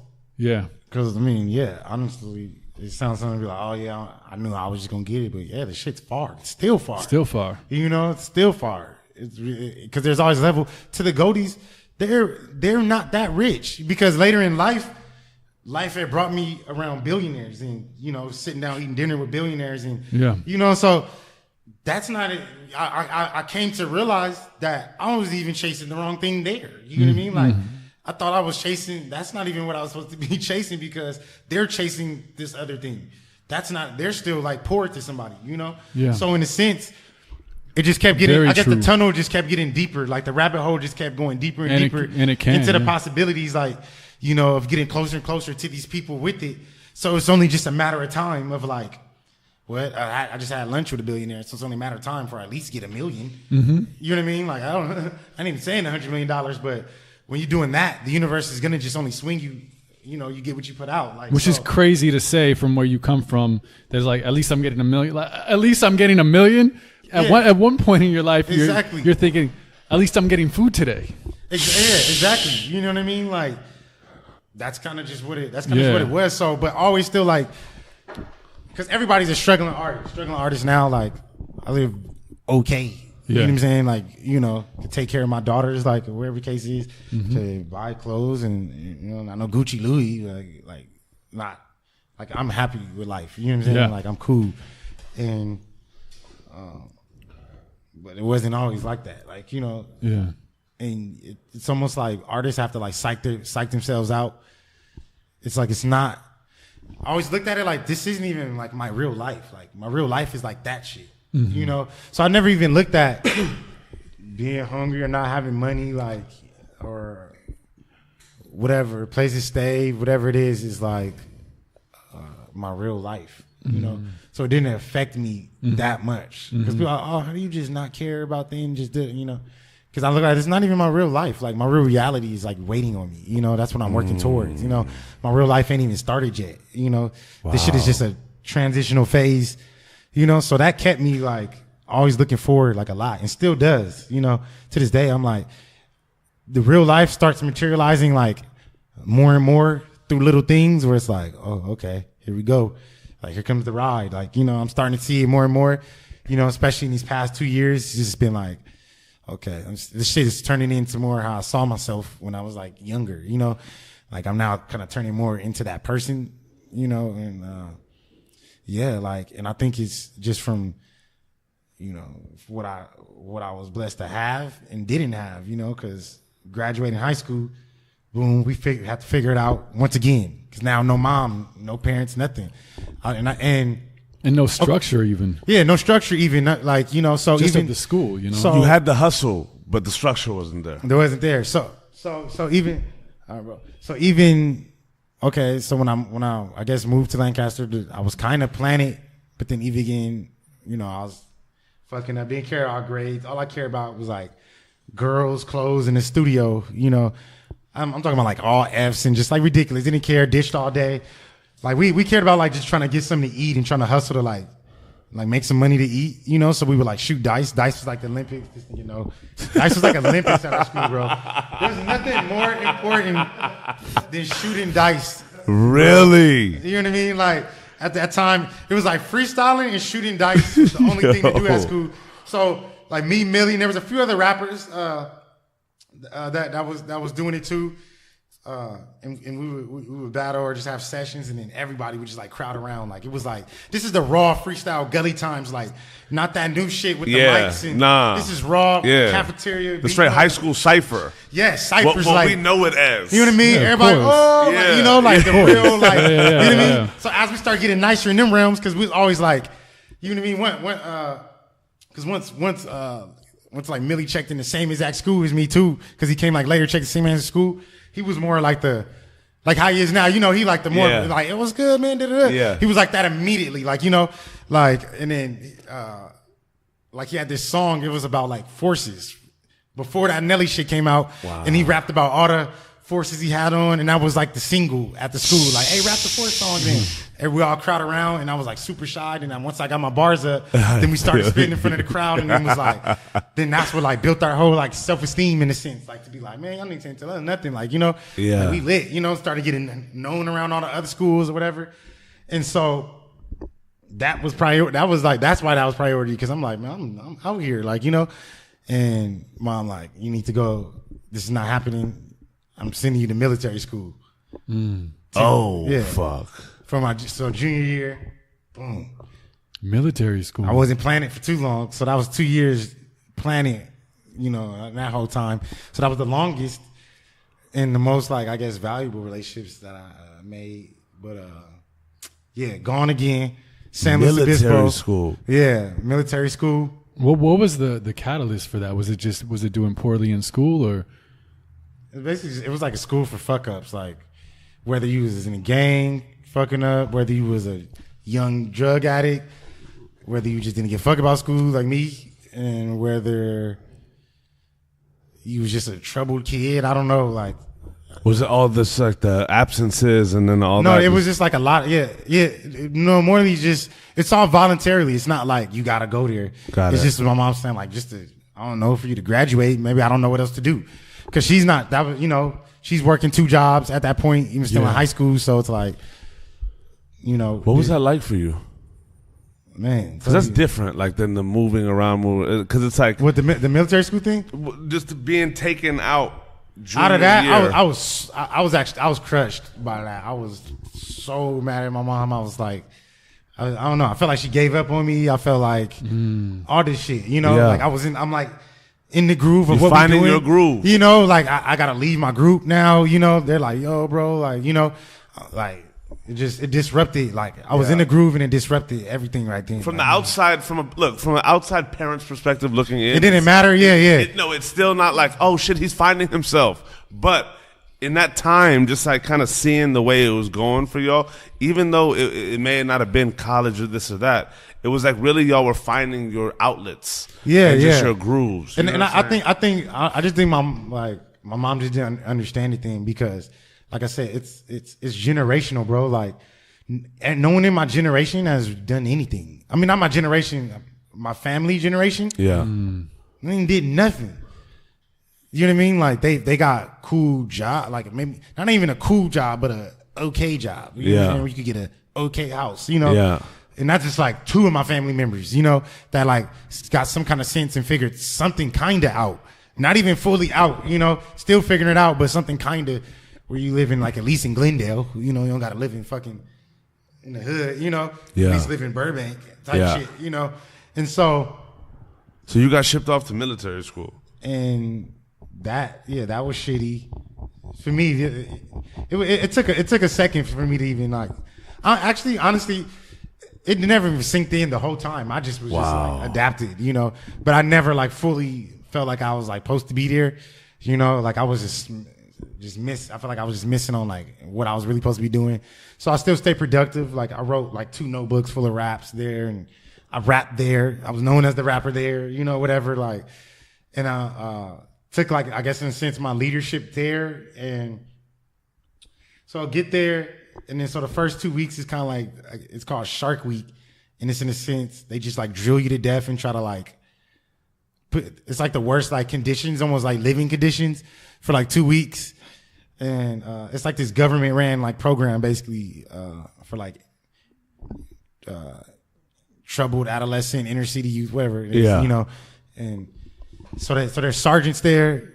They're like, I guess your handlers, caretakers, sergeants, everything's super structured. And so they're like, you know, talking shit to you, get the fuck on the ground, all this crazy shit, you know, do these push-ups. And so it's like that whole kind of thing. Like if you're in the army, you know, they're all the total like institution. Active, People break you down they're and like build active, you up. like Marines. Like some was cooler than others. Some was like really like with the shits. Like you can tell them niggas is crazy. And so, but I always was like, I'm gonna do this for my mom. You know what I mean? I don't want to do this bullshit. And I could easily got myself kicked out and like removed, and you can just say I want to leave. I don't want to be here. Yeah. But I was like, my mom was like, you won't even have a home to come to if you don't complete this shit. So I think I was more scared of that. You know, like fuck, like damn, if I get out, then where I'm gonna go? You know what I mean? Like, damn, then what? You know, if I just was like, I want to go home, you know? She's like, you get sent back or you quit, you don't have a home. So I finished it for her and just, you know, didn't want to disappoint her. But going through it, I definitely, like everything, any situation I get put in, like I like make it my bitch. You know what I mean? So I got put in that situation and I made like that whole thing my bitch, you know, in the sense where like, cause it was basically like juvie, bro. It's not like I feel you, major pain. It's like juvie. It's like fades left and right. You know what I mean? To be honest, I was thinking major pain, so I'm glad for the clarification. It's like major pain, but like way worse. You know what I mean? Like it went so then I'm even growing more resentment toward my mom. I'm like, yo, she put me in juvie. Right. But like disguised it as something else. Like, cause you know I went there like literally went like, you know, I said, hey, wanna just go to juvie? Like, oh hell no. Yo, street, for fuck real. it, like, you know. And I moved my grannies or something. Oh, I go to the back to the hood for all that matters. Like, and so so then as I'm like seeing like everyone who's there, I'm like, oh, this is not really like a joke. Like, you know, this shit's real. These motherfuckers is like from hoods, banging. There's essays with tats and dude, like saw these people. And I'm like, oh, okay. It's way worse than I thought. Like, you know, so I'm like, okay. You know, like I said, but it's nothing like I said, I like grew up around nigga lions, tigers, and bears, you know what I mean? And for real. Like, maneuver through it without really becoming one, you know? Like, I don't know what animal I was. That's you know, like, big facts. You know what I'm saying? Like, so I already knew. So it was nothing. It was like, okay, like I know how niggas get down. Like, I'm not scared at all. Yeah. Like, you know. And I was like, I know what I need to do though. So I actually started almost like I don't want to say a mafia ring, but like a coalition of the knuckleheads and me being the smart one. You're the organizer and orchestrator. Exactly. And then so what we would do is, it was like niggas was acting like it was jail for real. So I'm like, shit, we about to start taxing these niggas. Like, so we would like tax people. We were basically like extort people, like for like their little businesses. They would like shine people's boots and like iron shit and like do different shit. And then they would like pay people either in like stamps or money or some shit. And stamps was like gold, so you can like have something to write back to. Because really, not stamps was gold. Communication was gold because that has to be the lonely. And then it's crazy because my grandpa was in jail at the same time serving the things for selling crack. Wow. My grandpa, he's selling a grandpa dealer. And then we would write each other while I was in there, and then he was in there. We would write each other. And and then so. Like letters was like more important than anything because it was like at that time where you like only like 16, where love is like you just need love, I guess. Like there's no love. Like we got stripped away. Everybody got stripped away from their parents, their homes, and you're just in this place. And then it's like a solitary ran existence. By us. You know what I'm saying? Basically, like where we like they're governing it, but when they're gone, it's just like it is what it is at that point. Like you know, so it's like. You know, like in 300, when they was like training them when they was like younger, it's like that. Like there was like no adults or nothing. Like these niggas was just like, you know, training and shit. Yeah. It was like that. Like, you know what I mean? Like that's kind of how it's like you just look around, there's like nobody, and you just like, well, fuck it, we finna do this then, or shit, fuck it, I need your face, step in the back, like type shit, or like, you know, whatever the case. So once I saw that, like, there's not even nobody to stop us. Like, you know, like, well, fuck it, we finna run this shit then. Like, I'm not finna just sitting here moping. Like, I'm about to, like, make this shit my bitch and nobody gonna fuck with me. Like, you know, like, no one in here is gonna fuck with me. But not even that. I'm gonna, like, even make money from y'all. You know what I'm saying? Like, you know, so that's like kind of what happened. And we would sell shit, and then we would take like 20% of what someone was making. Yeah. Well, I would. And then I would just kind of distribute it like how I wanted to the rest of the squad. And then the Michael Corleone of this military. Like it's crazy. It's random to talk about it, but it's really fact. It really happened. Like, and then so it was to a point where everybody was just like spooked. Like they was just like I was really Scarface. Like they was just like mad spooked. And I'm like, y'all don't even fucking know. I'm just a regular motherfucker. Like, you know, like I just want to write raps and like, you know, I'm gonna get back home. And so that in a sense, like really like, I guess looking back, like my leadership like had like really stemmed like from right there. Once I saw like, okay, like I don't have to follow one person. They all like will follow me. Like, you know what I'm saying? In a sense, like, oh, okay. Yeah, whatever, bro. And then so that's crazy how, you know, just even taking it back to these types of moments, like what would have been different had you not gone there? Right, you would have still been with the homies in Lancaster. It could have gone either way or the other. Yeah. We'll never know what happens one way or another. But what came out of this was a sense of dominant leadership. Yeah, and like confident. Crazy. Like, so this because you literally went to the jungles and was like, all right, you know what? Okay, well, this is how we're gonna run it. Yeah, because the place is San Luis Obispo. You know, it's 4 hours away. Bro. Yeah. And then so. This is how I was able to like get away with that. It was because the way the schoolwork was, a lot of these people don't even have like high school transcripts. You know what I mean? Like their shit's blank. You know what I mean? Like these dudes are like addicted to drugs. Like there were some people in there that were like addicted to meth and they never been to school one day. Wow. Like you go to like everybody prints out the high school transcripts to see like what you need, and they put you in these different things of what you need to do to help you with high school credits. 'Cause that's the whole part of it too. And some niggas should have just blanked, like, you know, like, well, there's nothing there. And you're like, no, never been to school. But they be like juniors. Like on paper, they're juniors. Yeah. But there's not like not even an F or like a. It's just blank. It's just blank. And I'm just like, whoa, damn. So then you start looking like, yo, like, what's your situation? Like, where do you come from, bro? Like, you know, and these people come from like fucked up ass situations. Like, I'm like, damn, you really should be here. Like, you know, like, wow, you know, like my shit ain't like that, you know? And it's like, damn, where you couldn't even go to school. Like, wow, that's deep, bro. And so, yeah, so we got the whole thing going on. And so the schoolwork was, like triple edition. It was like nothing, you know? And so I'm like, whoa, I felt like a genius in there, dog. My GPA was like 4.2. We're talking about like from a 1.1. Yeah, all F's, yeah. All F's to like now 4.2. I'm like looking like a fucking genius. There's only like 5 people with 4.0s and I'm one of them. But then I'm also like the shithead troublemaker kind of like, that's like running this thing that they think I'm running, but they don't really know, you know? And so, but then they don't want to press it because I make like, the government look good because of my GPA, you know, so they're not really the system. And if you want the funding, you know what I'm saying, like you need like, more of these. Yeah. So I did use that. Like I used my GPA to like get away with shit. You know what I mean? I knew they wasn't gonna kick me out. The fact that I got a 4.0. Yeah. So it didn't matter what I did from that point. So I abused it for sure. You know what I mean? Because it was like. It's only for other people with a 4.0. You lose one, you lose funding. Like, because this is supposed to you're supposed to make a difference. Like, it's supposed to look like a change. You know what I mean? Like, and I make it look like I'm a huge testimonial. Yeah. You know? You already. You know, you're on the brochure. Yeah, exactly. Like, he's already like, wait, are y'all doing a commercial? You gonna pay me for that though, right? Yeah, exactly. Like, shit, I ain't playing that shit. You know? So what? So eventually.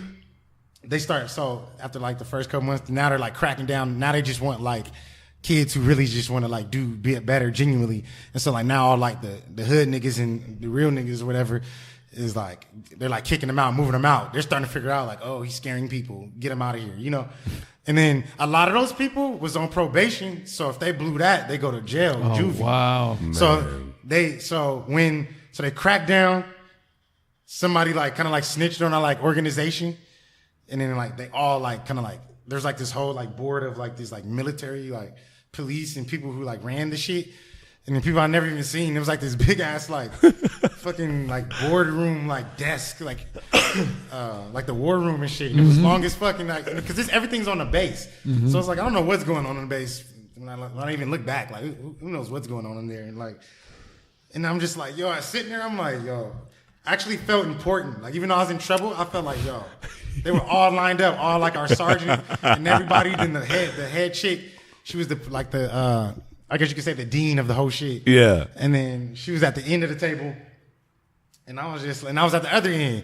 And I was thinking, I'm like, yo, all this for me? Like, I'm like, nigga, we got on a map. Like, nigga, let's go. That's what I'm thinking. Like, nigga, we on a map, bro. Like, and then so, then they're like, yeah, we hear you're extorting people and this and that. And then honestly, I've had like a bully streak growing up just because like I didn't like there wasn't to even look back, there wasn't that much love like just being shown to me like personally, directly, you know, like in my household. You know, like I told you, my mom's gone all the time and then sleeping and gone. So I mean, I guess I started like I would bully people, and then so I did that, and I was definitely bullied. Like I was a bully for sure. Like in that word, you know. Yeah. When I say anti-bullying, like yeah, that was me. You know, and especially when I went to military school, because those kids are like they wasn't from the hood. A lot of them, they just come from like weird homes. Yeah. You know what I mean? Like those weird like there has suburban to be homes in some regard. Yeah, you know, and then so they were like easier, I guess, to like manipulate and like pick on, you know, especially because that's what I saw. I saw it, the difference. I'm like, okay, there's a group. I know the niggas really from the city, you know, really banging, really from the city, and these kids just from the outskirts or like, you know, and they're just here. So I got the kids from the city. Like we all related. Like I'm from the city too, and that scared everyone easily. Like so, they like, you know, we got to separate you, and then two of those dudes. Yeah, they got kicked out and then went to juvie because they was on probation. But they just wanted to be a part of something active, you know. Yeah. And I saw that too. You know, I, like at a young age, I was always like a fucking chess player, like with people, you know, like clearly, like high school, you know, like I got it, like that I was different, but I also came from a place where I get it, you know, and I know how to like survive and talk to y'all, you know. So, and they just come from just only one place, and only one perspective of thinking. So it was like, yeah, okay, it was easy. So they got removed, and of course they couldn't remove me because the GPA. They're like, you're like got the highest grade average, so we can't. And it's like, all right. So after that, shit, like, you know, pissed. Some of the homies had to go. Some homies stayed. So now just now get more into the raps, more into everything. And like I tell you, like, I'm still not accepting this. I'm not like conforming. I'm still kind of like being like an asshole to people and to the sergeants, to whoever. And I don't know, for some fucking reason, like I said, but I'm still cool with people. Like I always was like the coolest, like, and that's happened also for a need of like, I guess, acceptance and not having that like at home. Like I always just thrive to be like the popular kid at school. Like I was not going to be like, and I moved so much. So I needed that even more, you know, because I needed quick validation and quick, you know, there was no build up because I'm about to be out. So I need to be lit right now at this school, you know, because sitting here waiting, being the weird guy for a second, like I couldn't handle that. Right. So it's like, I got to do what I got to do to just be like cool and like make this shit like good for me, you know, make it like, you know what I mean? Best as I possibly can. Like I said, tell you, make every situation, make it my bitch. Like, absolutely. So that was that, like moving a lot. I had to just be popular, like, and be like that and looked at as like that, you know, at every school or whatever. And it even comes to just like now, I would always get to the new school and always try to figure out who was the popular kid. Like, who's the kid? And it was never the kid that I thought. And it's like that now. The person you think is the guy is never really the guy, you know? And then you end up looking at that guy like, why did I like I really, like you were the, you know what I'm saying? The bar. Yeah. You know what I mean? Like and cause some people make you believe they're the bar. Yeah. You know, and won't even correct you. In a sense, like, so I think that's what happens even with youth is that like dumb shit is like the bar. And it's like the dumb people ain't saying like, nah, you should want to do this. You know, like I'm trying to get to that. They're just like, yeah. You know? For sure. It's the same thing. You think, like I was telling him, like, I thought the Goldies were rich until like I went to a billionaire's house and had dinner. So now I'm like, well, what the fuck was I thinking? Like, you know, like that was the bar, you know, like that's where I've been. That's the ceiling I put on myself this whole time. Like and they're searching after this. They want to have dinner with this guy. You know, it's like these different things. And like I was telling him, like even, like I said, later in life, okay, so I finished with the military school thing. Boom, fast forward. They end up electing me as, so there's this thing, it's basically like a prom.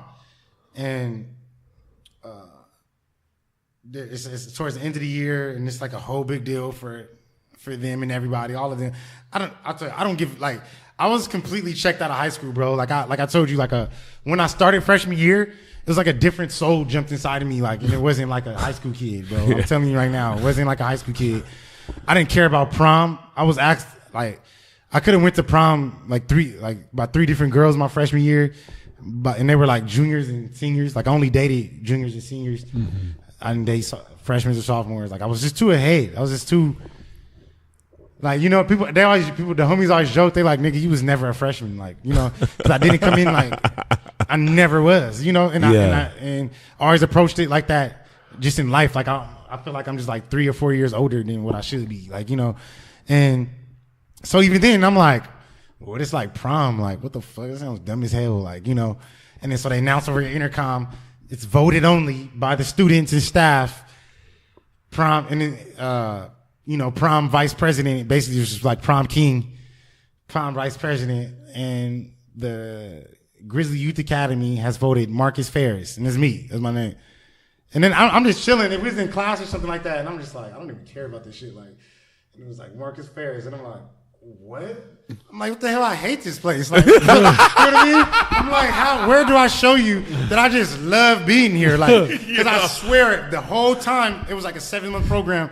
I never was like, I love it here. Like, I always was like, fuck this shit. Like, you know, like, this shit sucks. This is whack. Like, don't talk to me. Don't tell me shit. You know, like, I wasn't like, like, they didn't transform me, you know? So I didn't get how I became like the model and it's like just all around, like, you know. And then so I'm like, all right, well, fuck it, I'm really about to abuse it now. You didn't let the wrong motherfucker get that shit, you know, like you didn't let the wrong one. So it was like times where you didn't have to go to class, or you can like you had extra privileges like for the last like 2 months. Oh, incredible. I abused it hard, and then so then you had the final thing, and then there's this whole ballroom thing, and it's this big thing. All these different sergeants, they're all in like their little buttoned up uniforms and everything, and then it's just me at the head of the whole shit, like looking like, and then there's like 2 big tables lined up and everybody, and then there's like this bowl and you make people do shit, and then you make different announcements, and I'm just sitting there like what the fuck, like how am I even right here? Like I don't even like I want to be down there with the homies, like, you know, with my friends and shit. Yeah, like I don't want to be right here, like, you know, and then it's just like. That's why I told you, like, the whole leadership thing was just like, no, bro, like this, you supposed to be like the guy, I guess, in a sense, like, or at least one of the guys, you know, like, I don't know. I don't even know how else to even explain that particular situation. For sure. To, you know, to be like put in that position on some, like, I didn't even ask for it, nothing. So graduate that with 4.2, all that. That was great. Actually got my GED in there. Took my GED for fun and passed it. Awesome. At 16. So I had a GED at 16, and then incredible. I was able to, so with all this shit, there's only like 20 students that get to do like this job like program where you go off the campus and go to these different jobs and whatever it was. And the higher you were, like I guess in the rankings, whatever the fuck you want to call it, the better the selection. And so I'm the top nigga, and so it's a few jobs up there, boom, boom, boom, silk screen. That's what I want. Wow. So now I'm working at a silk screening place, making shit for Hot Topic with this company. Wow. Yeah, this I forget the name of the company. This company that was dope. They were legit. They had all the dope machines. Oh wow. And so they showed me from the start to get the graphic in there, scan the image, get the graphic in there, put it to the CAD file, to fucking then now put it to the screens, and they just go and then we put it in the heater. And that was my day. We did that 6 hours a day. And then each day got up, man. I was so happy. Like, I'm like, you must have loved that. Oh my God. I was like, this is the sickest shit ever. You lightweight went through hell to find the key. Yeah, exactly. I was like, yo, this is so fucking tight. I get to make, and then at the end, he was like, we get to the end and I'll let you make 5 of your own shirts. So I was just like, oh, hell yeah. Like, and then the shit we were making wasn't just like, Anderson's moving company. Yeah. Nigga, it was like dope shirts, bro. Like, you know what I mean? Like shit from Hot Topic, and Hot Topic was lit. Like, yeah. It'd be like a Bam Margera shirt. Yeah. And we were printing like 1,000. Yeah. You know, so it was like kind of tight to me. It was like, yo, this shirt is hard. Like, I like this shit. Like, you know, so it wasn't like dumb, like jobs, like air conditioning company, like, you know. Stevenson Insurance. Yeah, you know what I mean? It was like something cool, like a Beatles graphic tee or something, like, awesome. You know? Yeah. And then he would give me like the fucked up tees, the defects and shit.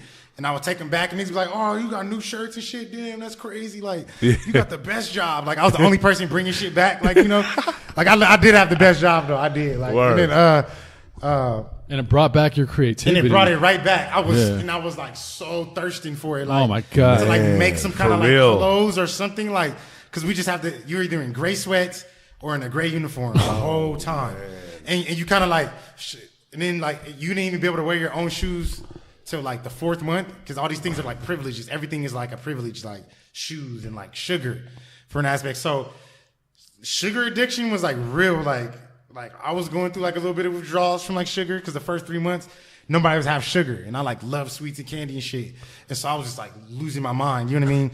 And then there's other people addicted to shit worse. Like, we had this kid called Tweaker, and he was addicted to meth, and he was actually going cold turkey. Wow. And they were just like, man, Tweaker's shit. Like, he'd be sleeping, he'd be like yelling shit in his sleep, and he was like sweating, and he was just like bugging, yo. And then, but he was like 16, like already like strung out, you know what I mean? Crazy. On meth, you know, Crystal, like no high school. He had one of them blank transcript type things, and just like tweaked, bro, like doing weird shit, you know? And I'm just like, I definitely don't want to be like that guy. Like, so, graduate, whatever, mom's happy, come home, got a GED, and I'm like, back in the studio for me. Like, everybody's happy, I'm home. You know, it's lit. We back in the studio. And I'm like, well, you know, you're not just going to just sit around. I know you already got a GED, but you're just going to sit here. So boom. Now that sparks. Now independent study, and that sparks I just turned 17. That was the beginning of the whole adulthood. A few months into my independent studies, just feeling like grown in whatever case. Mom actually kicks me out. I actually go to live with Julian and his parents and stuff like that. So I actually was officially on my own at 17. And yeah, that kicked in another thing. And by the time it was supposed to be this, like the second half of my junior year, I was enrolled in college, taking the college classes to get faster high school credits. So for every one college credit, which is like an elective, you had to take electives, then you got 12 high school credits. So I knew I didn't belong in high school anyway, so I just went straight to the college shit. And then that's became all my friends, which is where I met Pac Div. You know what I'm saying? They older. You know what I mean? I met them. They were in college. I was still in high school. None of them knew that. I was just a high school kid in a college program, but I just like fit already, like, because I did music. We've been doing shows together.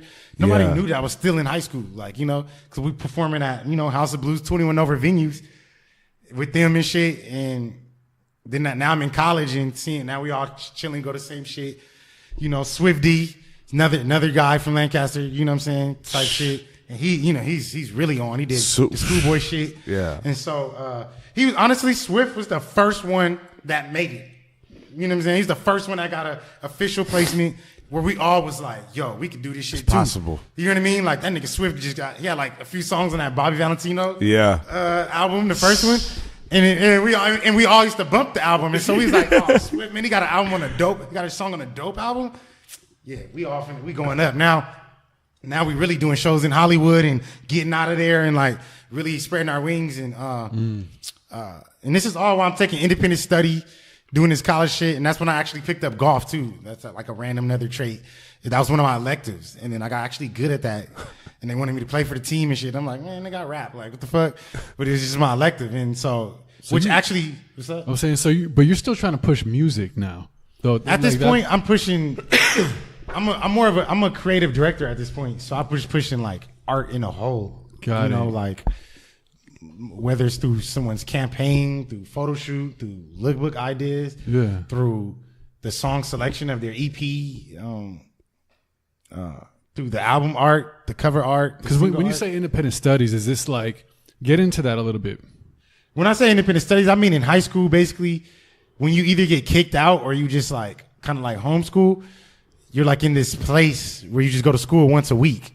So you're not like really into full adulthood yet of like totally on your own. You still have to figure out this middle ground area. But I don't live with my mom anymore. But you don't live with, like, I don't have like my room. Got it. That's such an interesting like dynamic. A house to really go to, And but I have to go. Like I knew I had to like turn in stuff at school like once a week, and my classes at the college or whatever. And are you making your own money? Yeah. I think where was I working? Well, I've been working at like Subway or some shit. That was my first job. I was working at Subway at the time, making my money, paying Millie's parents like some rent, giving them whatever money that I could afford to like give them so I could stay there, stay on the couch or whatever the fuck. And then I graduated actually early, like, so everybody's going to prom, junior, senior. I'm like dating a girl. She's like 23, I'm like, what are you? Prom, like so I seen my friends from high school, and it's so different now, it's because it's like, like damn, you like a kid to me, Word. That's how I felt, and I actually felt bad about it, I felt bad that I was being kind of brand new because I was like now in an older world, you know.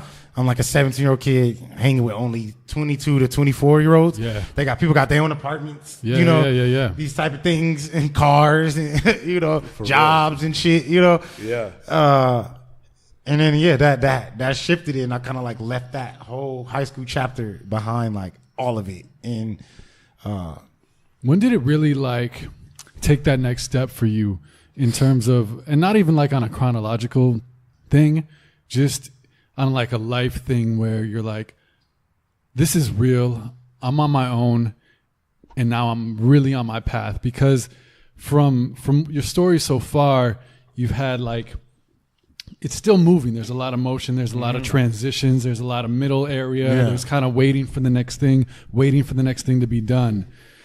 When was that first like real shift for you where, I don't know if it's a something that you have to get serious with or something that you latched onto that took you, but when were you like, I guess even with yourself, that step, that first like real transition into it's fucking go time, and not like totally transition and waiting? I'm gonna be honest with you. It was in the beginning of my freshman year. Oh, like I was not playing. Like I just say that to say like, oh, I didn't just get into it. Like I really wanted to make it and be successful. Like it wasn't a joke to me. It wasn't like play to me. Like I didn't find it funny if my parents didn't respect it. You know what I mean? Like I took that hard, like that. It wasn't respected. Like at first, like, like, it caused a lot of resentment in my house that they didn't think that I was serious or that was serious, Yeah. Even with my stepdad, like that, they didn't believe and they just like, I remember showing them stuff and he'd be like, I mean, that's supposed to be dope or something. And I used to be like, I just be crushed, like, what? Like, and then I'd be like, oh, I'm gonna show you, motherfucker, like, I'm gonna make this whole city hot. You gonna have to play me. And I did. That's kind of what happened with him too. And I told him too, like, you remember, right? Like once he got cool, like we got the whole city hot and he had to play me at parties.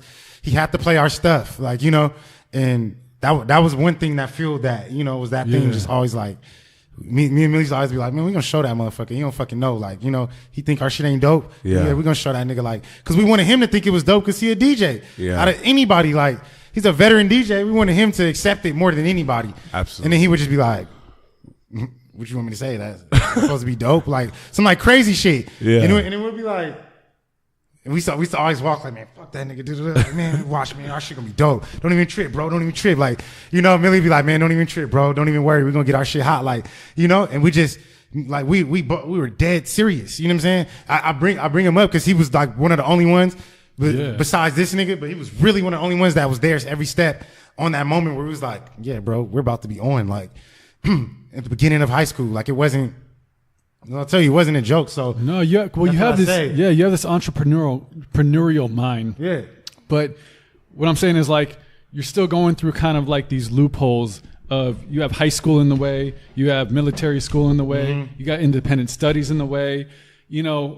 It's still kind of these structural things by law. Yeah. that are like holding you back, right? Exactly. And maybe it's not even a hold back. But I kind of want to know when like the wings really spread. Pretty much after once I shed behind the whole notion like that, like I'm in high school, and then once I just realized like I'm out here just like the rest of everybody else. Yeah. It was full forward like whatever we was doing, because that must have been like a very free moment, right, for you. I mean, I think like just getting out of high school, getting out of college is that moment of like, damn, I'm in the real world. It's a little, you can be unsure, but it's also very free. It's like, okay, I remember when I graduated college, I was like, finally, it's over. Yeah. Like I got it done. Let's roll. But I never graduated college. I just graduated high school in college. Right. Very weird. Yeah. You get what I'm saying? So totally. I never finished. I only needed college to graduate high school. No. Yeah. So it was kicking in like already. You know what I'm saying? Seeing people with, like I said, with places and responsibilities. Yeah. Like that was like kicking in where it's like, oh, bro, I got a job. I got to go to work. And it's like, well, damn, what I'm going to do? Well, exactly. And that question of, damn, what am I going to do? Like, you can't just run purely off. Well, maybe you can. I was going to say you can't run purely off passion and creativity because you're like passion, creativity, but also have to make some money and like pay my bills and make a living. What was that for you in terms of this, young entrepreneurial mind in a very unique situation where you're young, but you're ahead of so many, but you're also like not behind, but like you're hanging with the older guys who have all their shit kind of together, but you're ahead of all your younger homies. Exactly. And it was hard, dude. Yeah. You know what I mean? It was hard as fuck because I didn't have no structure on how to fucking open a bank account, how to write a check, how to file an apartment application, how to barely file a job application. And this is the basics. And these are the things that I actually get overlooked a lot. Yeah. And there are things like almost as if they're all given. Like, that's yeah. But it's like, Until no. you get thrown out on your ass, and then you have to like do something, and you're like, wait, well, how do you do it? You know, like how do you? Why can't I get this apartment? apartment? Bank account, like I can open one. Like anybody could get one. Yeah, we're talking about at like 19, like you know. So and that's the problem with like just in a lot of people like in our community, whatever is. You've already failed before you even started because you don't have no tools and no knowledge on shit about simple stuff as a bank account. So how can you thrive if you don't even know what a bank account is? Yeah. How can you thrive if you don't know what an apartment application is? Well, it's like, you got to go get the apartment. Little do you know, you have to have like established credit, a bank account. Yeah. I don't even know what fucking credit is. Like, what is credit? What the fuck are we talking? A credit card? That's all I know. Right. And if you go to the hood, it's the same thing. No one knows nothing. You know what I mean? Like, I'm telling him, like... It's interesting, man. It's such an interesting perspective that I'm so happy you're talking about because it's so overlooked. I feel if you're not experiencing it. Yeah. Almost taken for granted. But those are the bare fucking things that still matter and that's still part of the education. And it's the bare things that we just, you almost feel like you ain't, like, I guess society makes you feel like you're not supposed to get it. And it's basic information, but it just makes you feel like you ain't supposed to have the information. You know, simple shit is, like I said, a bank account, like what to do to get a bank account or what's saving money or what is credit or what is a credit card or what is an apartment application or all that shit. You don't fucking know anything. Nobody knows none of it. Now you kind of do a little bit more because it's like everything's digital and you just have to have a card to just buy shit. But before it's like that, it's like when everything was just like a hard check and you cash it at the bank and you know what I mean? Yeah. The fuck? Like, I didn't know anything. Like, what the hell is that? Like, you know? Like, I know to take a check, go to the check cashing place and just get cash for it and go spend it, do it, you know, whatever it was. But like, oh, put this in the account or save it. It's like, what? Save what? Like, nobody in my neighborhood, in my whole family, we don't save. Like, you just survive, nigga. Like, you know what I'm saying? Wow. You can't save when you fucking behind, bro. Like, you know, that's why people like, I don't get it. Why don't they just save? Like, you can't save if you're behind. How the fuck you gonna save if you're in debt? Like, you know what I mean? Like, it doesn't make sense. First of all, a lot of our parents, I'm pretty sure this nigga mama did it. They got bills in our name by the time we not even teenagers yet.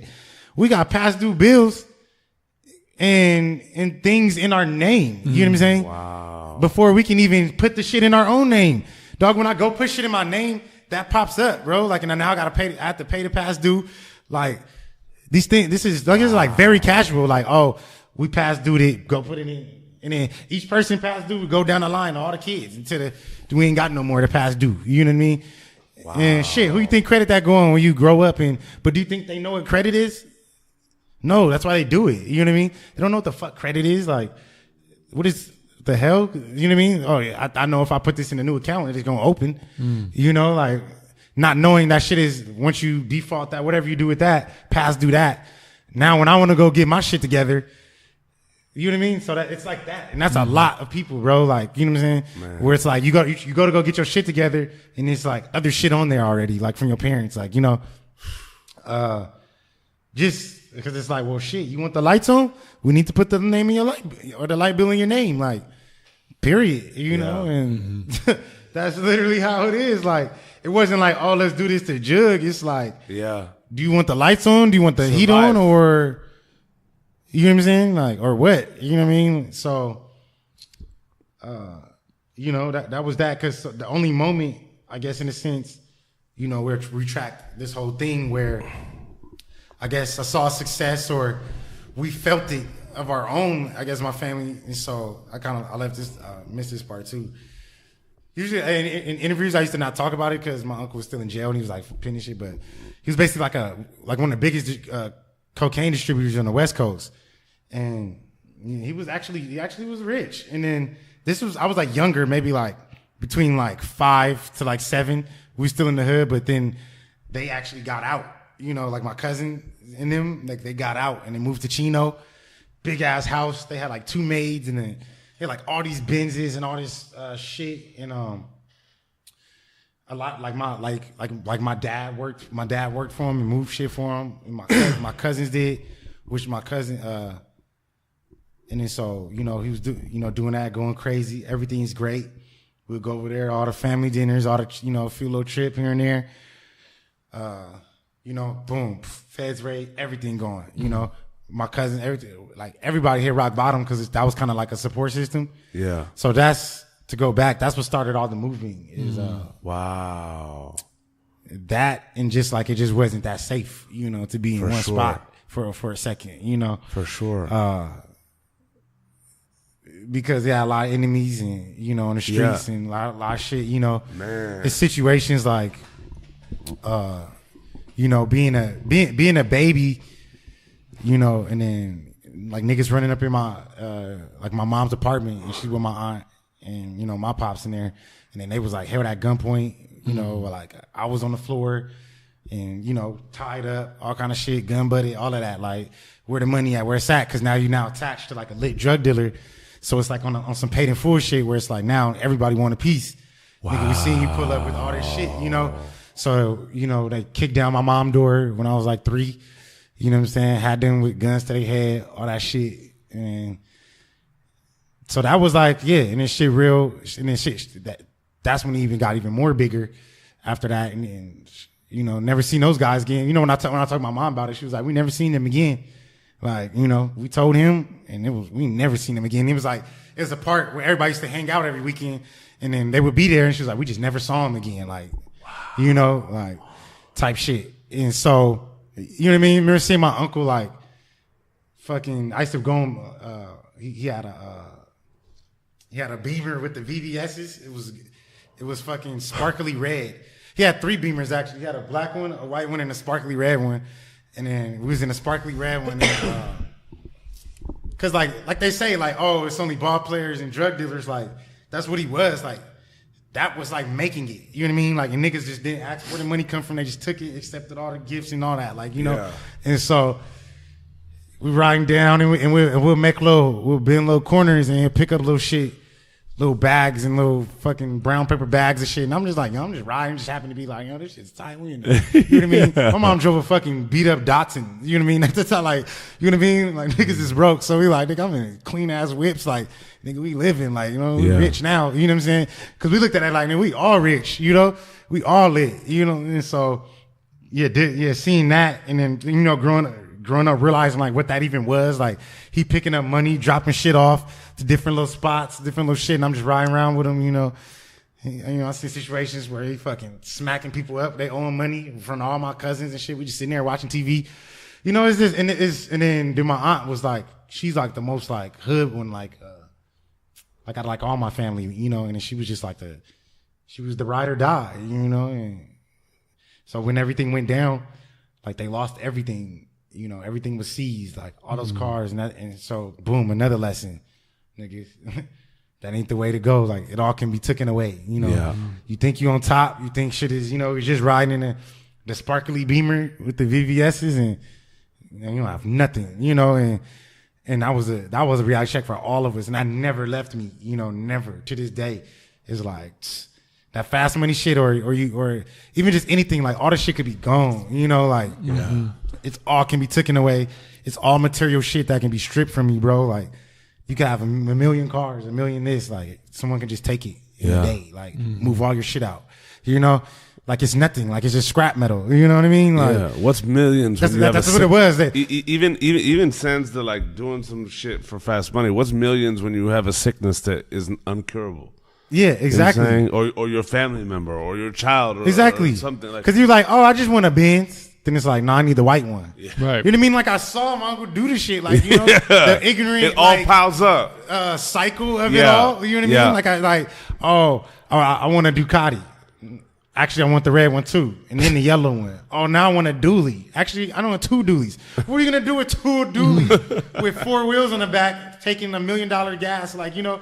And so it's just like that. Like, you know, when you never have nothing, like, you know, and then so boom, he gets pinched. He actually gets sentenced to life, you know, 25 to life, you know, uncle gone, all the money gone. They had some money left a little bit. All that's gone. Then there was a few of my cousins that was doing shit with him, pinched down on the operation, and a few of my cousins got about 30 years, 40 years. Yeah, that Obama shit happened. Actually, my uncle just got out last year, man, when Obama released all them prisoners. Wow. My uncle was one of them. Dead ass on the drug crimes. Wow. My uncle was one of them. He was in jail for 25 years. Wow. Yeah, so he in a halfway house right now, figuring it all out. Probably trying to wrap his fucking mind around this whole new world. Yeah. It's a whole new world, bro. 25 years later. For real. You mean your kids are fully grown? Your kids got kids. You know what I mean? Like, it's crazy. The world is completely different.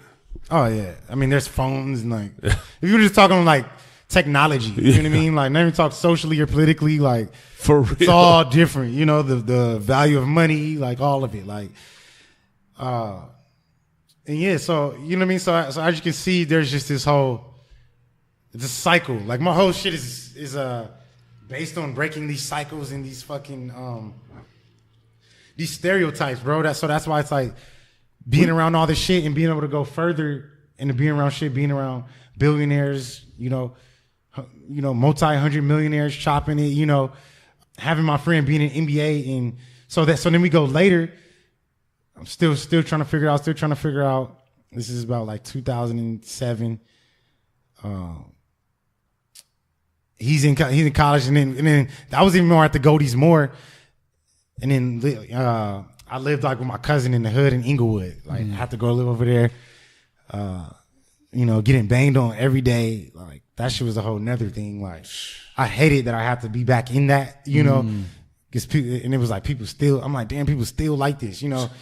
Because at this point, I done seen a lot of shit. Yeah. I done seen a lot of nice shit, you know.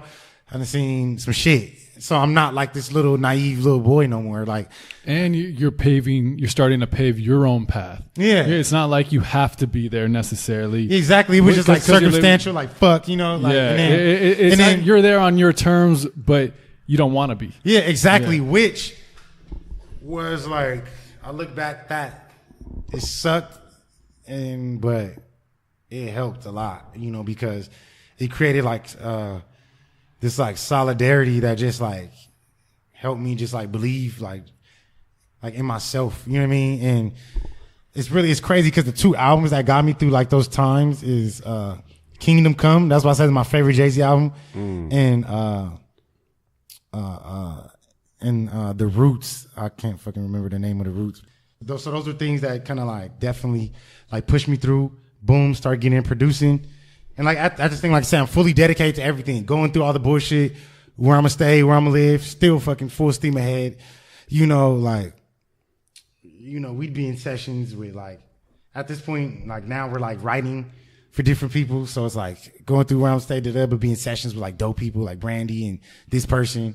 So we're still trying to find it out, figure it all out. Still, you know, everybody's still struggling, trying to like, yo, what the fuck is happening? Like, we're supposed to be on. Like, we're working with these people. They rich. We not, you know. Yeah. Yeah. Think I'm still in the hood. Like, you know what I mean? Back in this bitch. Like, you know. And, yeah, and so then I had to move to my grandpa's in Pasadena. So I'm back. Boom. Another notch knocked down. I'm like, fuck. Damn. You know? Like, fuck, I'm really back exactly where I started. Like, what the fuck does this mean right now? You know? Like, shit. And then now they're really old ways, so they really don't care about what the fuck I'm doing, you know? Yeah. They really don't care. You know, it was just like, fuck. So, you know, getting through that. But I love them. They, you know, my grandma, she kept me fed, home cooked meal all the time. Like, that was like, eating wise, that was like the most stability that I had. Yeah. You know? Like, you know, I put on some weight and shit. Like, you know, I was happy about that. And then, you know, they love me. They just like, they accepted it, but they come from a generation where it is really not possible, you know? Yeah. Like, it's like, what is it making it? You know what I mean? Like, we talking, you know, like crazy from the South, early generations. Day like, by day. Early, you know, Day. super day by day, like nickels and, you know what I mean? That type of like crazy shit. Like, you know what I mean? Like here goes a nickel. Like, you know what I mean? I was like, oh my God, I'm rich. Like, you know, that's like my grandpa was like really, really poor like that, you know? Like really, really poor, like poorer than none of us have ever been. Like, you know, so they come from that. They have that mentality, you know, and it's like, you know, so I'm having to like kind of like live through that and whatever, just living, having to just be there. Then boom, Jordan gets signed to the Lakers, and we like, oh shit, like dang, our niggas really on, you know, and like whoa, that's the first person that really made it. You know what I mean? Like, he really made it. He's from here. Like, he ain't even rich. He didn't grow up rich or nothing. Like, you know, and made it, you know, from to the dream, like the Lakers, like, boom, my boy's the dream, you know. So kid from the city. Boom, move up. Now he in Playa del Rey, got his like nice place and shit like that. And then, so now it's like, now we're experiencing like one of our own making it, which is now a whole nother adjustment. It's cool to see this shit like the Goldies in them, you know what I mean? Like, but when when your best friend or like your basically like your brother makes it, go from make it to not make it, now it's a new adjustment, you know? Yeah. It's a whole squad adjustment, because not only now, obviously he's dealing with all these new things. It's like, not like now, like I'm getting treated differently by like my family and like people, you know, like I'm the nigga with the money, or I play for the Lakers, you know, like it's crazy, bro. Like, you know, and that was another shift for me just in life, like to see what that does. To see what that do, you know what I mean? It's fickle at the same time, right? Exactly, you know what I mean? So I touched on him briefly, like, bro, I went from, you know what I mean? This is when the Lakers won a championship. Like, I went from nigga sleeping on my grandpa's floor to being on the fucking parade float next to Kobe. But then back to my grandpa's floor, like, you know. And then it was just a lot to that, to where like that has to, for like the psyche, just like be such a mind fuck. Back home, and then my grandpa was like, "We saw you on TV." It's like, nigga, we didn't know you knew him. Like, they're like, "How'd you get on?" They didn't even know, not the slightest clue that was my nigga the whole time. Nothing, like, not even the slightest, like, because also I felt like doing those things. Hey, wanna roll up? Doing those things. I felt like I was making my family feel bad about being poor, about not having shit, and it did. It still does. It still does to this day. Like, it still does. You know what I mean? And what you mean by that? But the thing was, you were poor and not having shit while doing that. Exactly. But that's what happens, bro. Like, meaning, like, when you finally get something of your own. Yeah. And you just don't give it to everybody, and everybody can't get it. You know what I mean? People start having resentment grow on you. For sure. And you know, and you realize, like, damn, like that's all it takes. You know what I mean? Like, but when I was just down and bad, you know what I mean? It was all smiles, you know? Yeah. Like, everybody smiles when you ain't got shit, you know? Soon you start getting some shit, niggas is mad, frowning, you know? And that was a big adjustment. That was a big one. Mentally, you know, that was a big one to like get over that. That was a big one for all of us. We was all going through it at the same time. Like, for Jordan, like, he was transitioning into being like, he's just like a kid in the family to now being the sole provider of the whole family. Absolutely. Right? Nigga, we was fucking, even when he was at UCLA, he was staying with the Goldies, but he didn't have money. You know what I mean? Like, he was able to just like live there, which was like a fucking miracle, because he couldn't live with his parents and he couldn't afford the dorms. So he would either have to commute from the Valley to Westwood, or, I don't know, figure some shit out. Yeah. But it wasn't like he had it laid out either. You know what I mean? The Goldies just reached down and plucked him up like fairy godparents and shit. For you know? real. Same thing with Josh. Like, Josh don't same thing with Josh. Like us. Like, he went to fucking Fairfax. You know what I mean? Like, ain't nobody got nothing out here. Like, it just was, some things was just like, you know what I mean? You know, that's all it is. It's just like fucking chance, bro, or like universal chance. Like, out of all the people, niggas were just like, you know what I mean? You get to see what it's like. Crazy. For real. You know, like, and everyone else doesn't. That's crazy. You know, like, everyone else doesn't. Millions of people don't, but you do. You know, so there's like Kendrick says, like, I relate to Kendrick's story like a lot. So that's why he was like always my favorite, even when I first like discovered him, like, way back and shit, like in like 08 times. Because I'm like, fuck, that's me. You know what I'm saying? Like, that's fucking me. Like, you know, like, that's my life story right there in a sense. Like, not exactly, but that energy is like my life. Like, you know what I'm saying? Like, growing up and just now, you know? For sure. Seeing something and seeing how everybody's just so like, you know, haven't seen it. And that's why he has that song, Survivor's Guilt. You know? And it's real, bro. Survivor's guilt, bro. Just like in Afghanistan, you had your best friend, he went with you, but he got killed, but you didn't. For sure. You know? And it's the same thing. It's like, oh, my cousin got killed, but I didn't. And it's like, oh, I made it out, but they didn't. Or I'm here in Brentwood, but they can't be. For sure. You know, it just sucks. Like, it's not like nothing you want to just brag about and nothing you just want to just, hey, guys, look where I was. Like, you know, it's you feel a guilt. Like, you feel guilty as fuck. Like, for sure. You know, when you shouldn't really, you know what I mean? It's ridiculous. Like, to feel guilty for, like, doing something nice. It's ridiculous. Like, you know, but you feel guilty. Like, you know, I still feel guilty sometimes, like, about shit, you know, and I'm learning more that it's like, it's not my fault, you know, it's not my fault that niggas don't know nothing, or because this stuff has been for generations, bro. It's been for hundreds of years, bro. This shit's been in play. So people kind of take a lot of responsibility on that, like it's their fault, you know, and then I have to realize, like, it's not my fault, man. Like, it sucks, but it ain't my fault. You know what I mean? I got to do what I got to do for me and my family.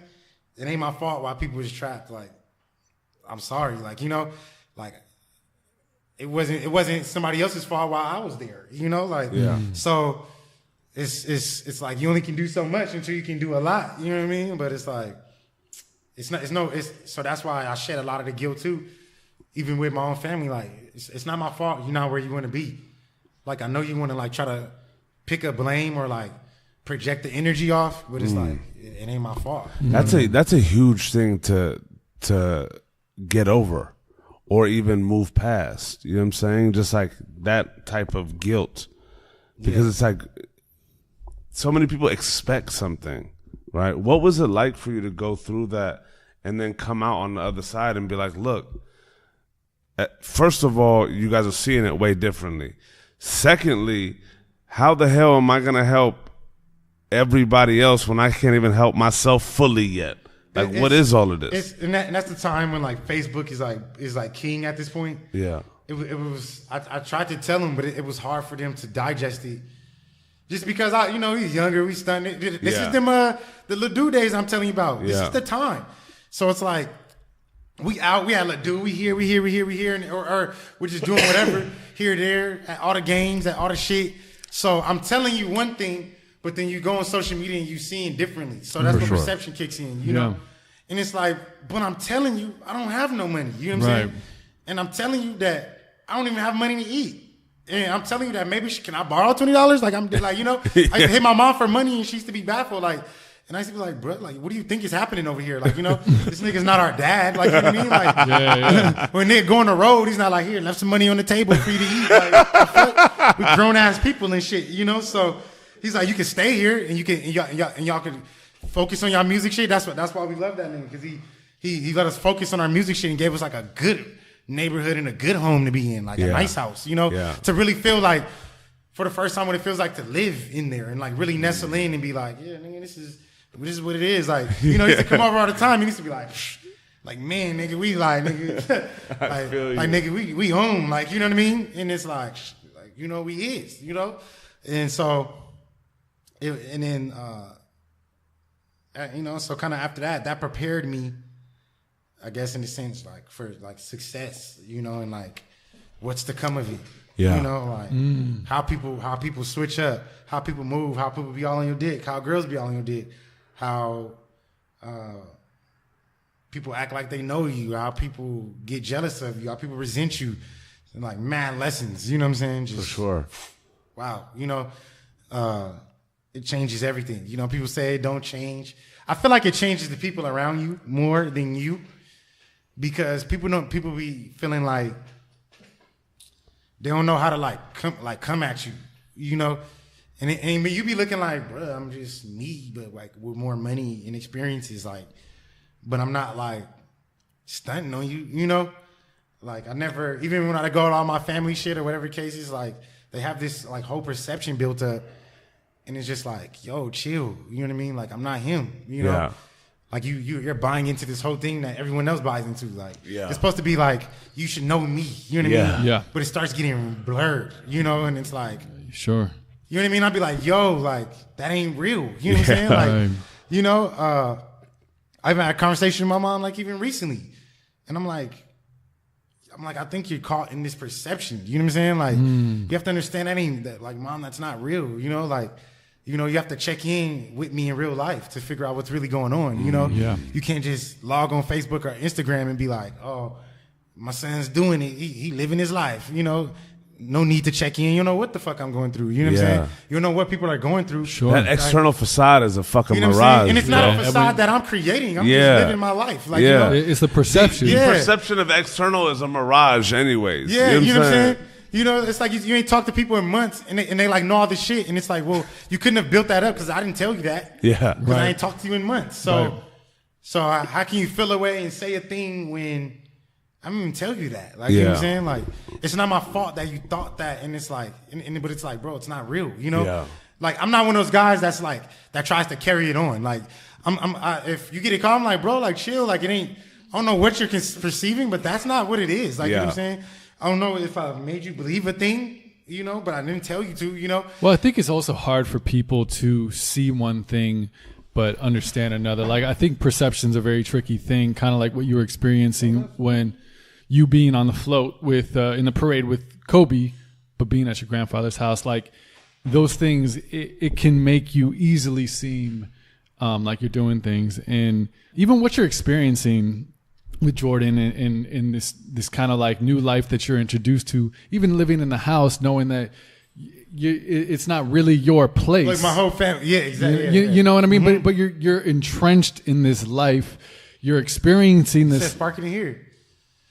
You know, it's all good. You're experiencing this life to almost exactly how it would be if it was your own. Exactly. You know, exactly. Like, and that's where it does get blurry. Like, that's a very hard concept to understand.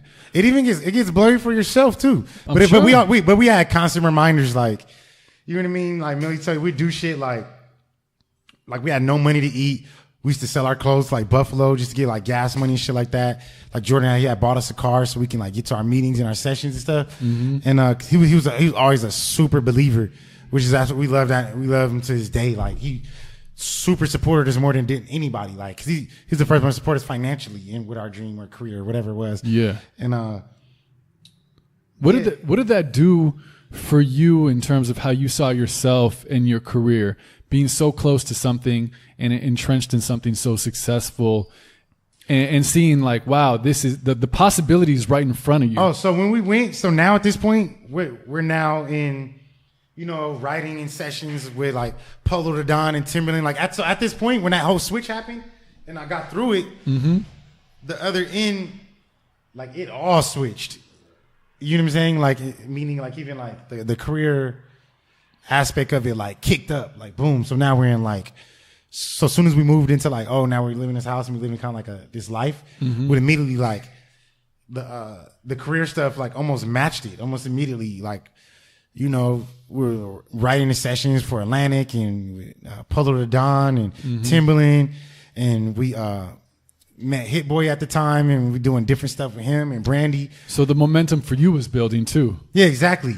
Just the actual money wasn't there yet, but it was moving. Like, it was moving like at its fastest up until that point. Awesome. You know, so we like, oh shit, okay, now we going now. Let's just make it sense. You know, like we really in the rooms with like greats. You know, it's like, whoa, this is really making sense. All this time, you know, all these years, like we used to be in a car like, fuck, bro, like this shit's happening, y'all. Like, you know, like we really just left the session with Polo the Don, like, you know, and he's talking to us like regular people and Timberland and Brandy. We had Brandy House, you know, and it's just like, fuck, still in this kind of financial situation, but still like it really didn't even matter. Opportunity is there. It didn't even matter. That shit was better than money then, like, you know. So we didn't give a fuck. We would fucking figure some shit out. Like, so during the games, so we went to go to like every Laker game, whatever, every home game. And Lakers was lit at that time, so if you score under 100, you get free tacos. Yep. So we used to kill. So we survived off of free tacos. That's right. Jack in the Box, baby. So I would go and I knew the people at the front doors, and I'd be like, man, just give me a lot, and we'd get a whole stack, and then we'd be hungry as fuck the next day. Go to Jack in the Box, like, we need 5 tacos, you know, like, you know, and that was like a the little taco things, like here, you take 3, and you take 3, like nigga, we all eat. The whole squad eats, you know. And then like that, like, you know, that's how like we just figured it out, you know. Like it never was like we never got too down. We just found a way, you know.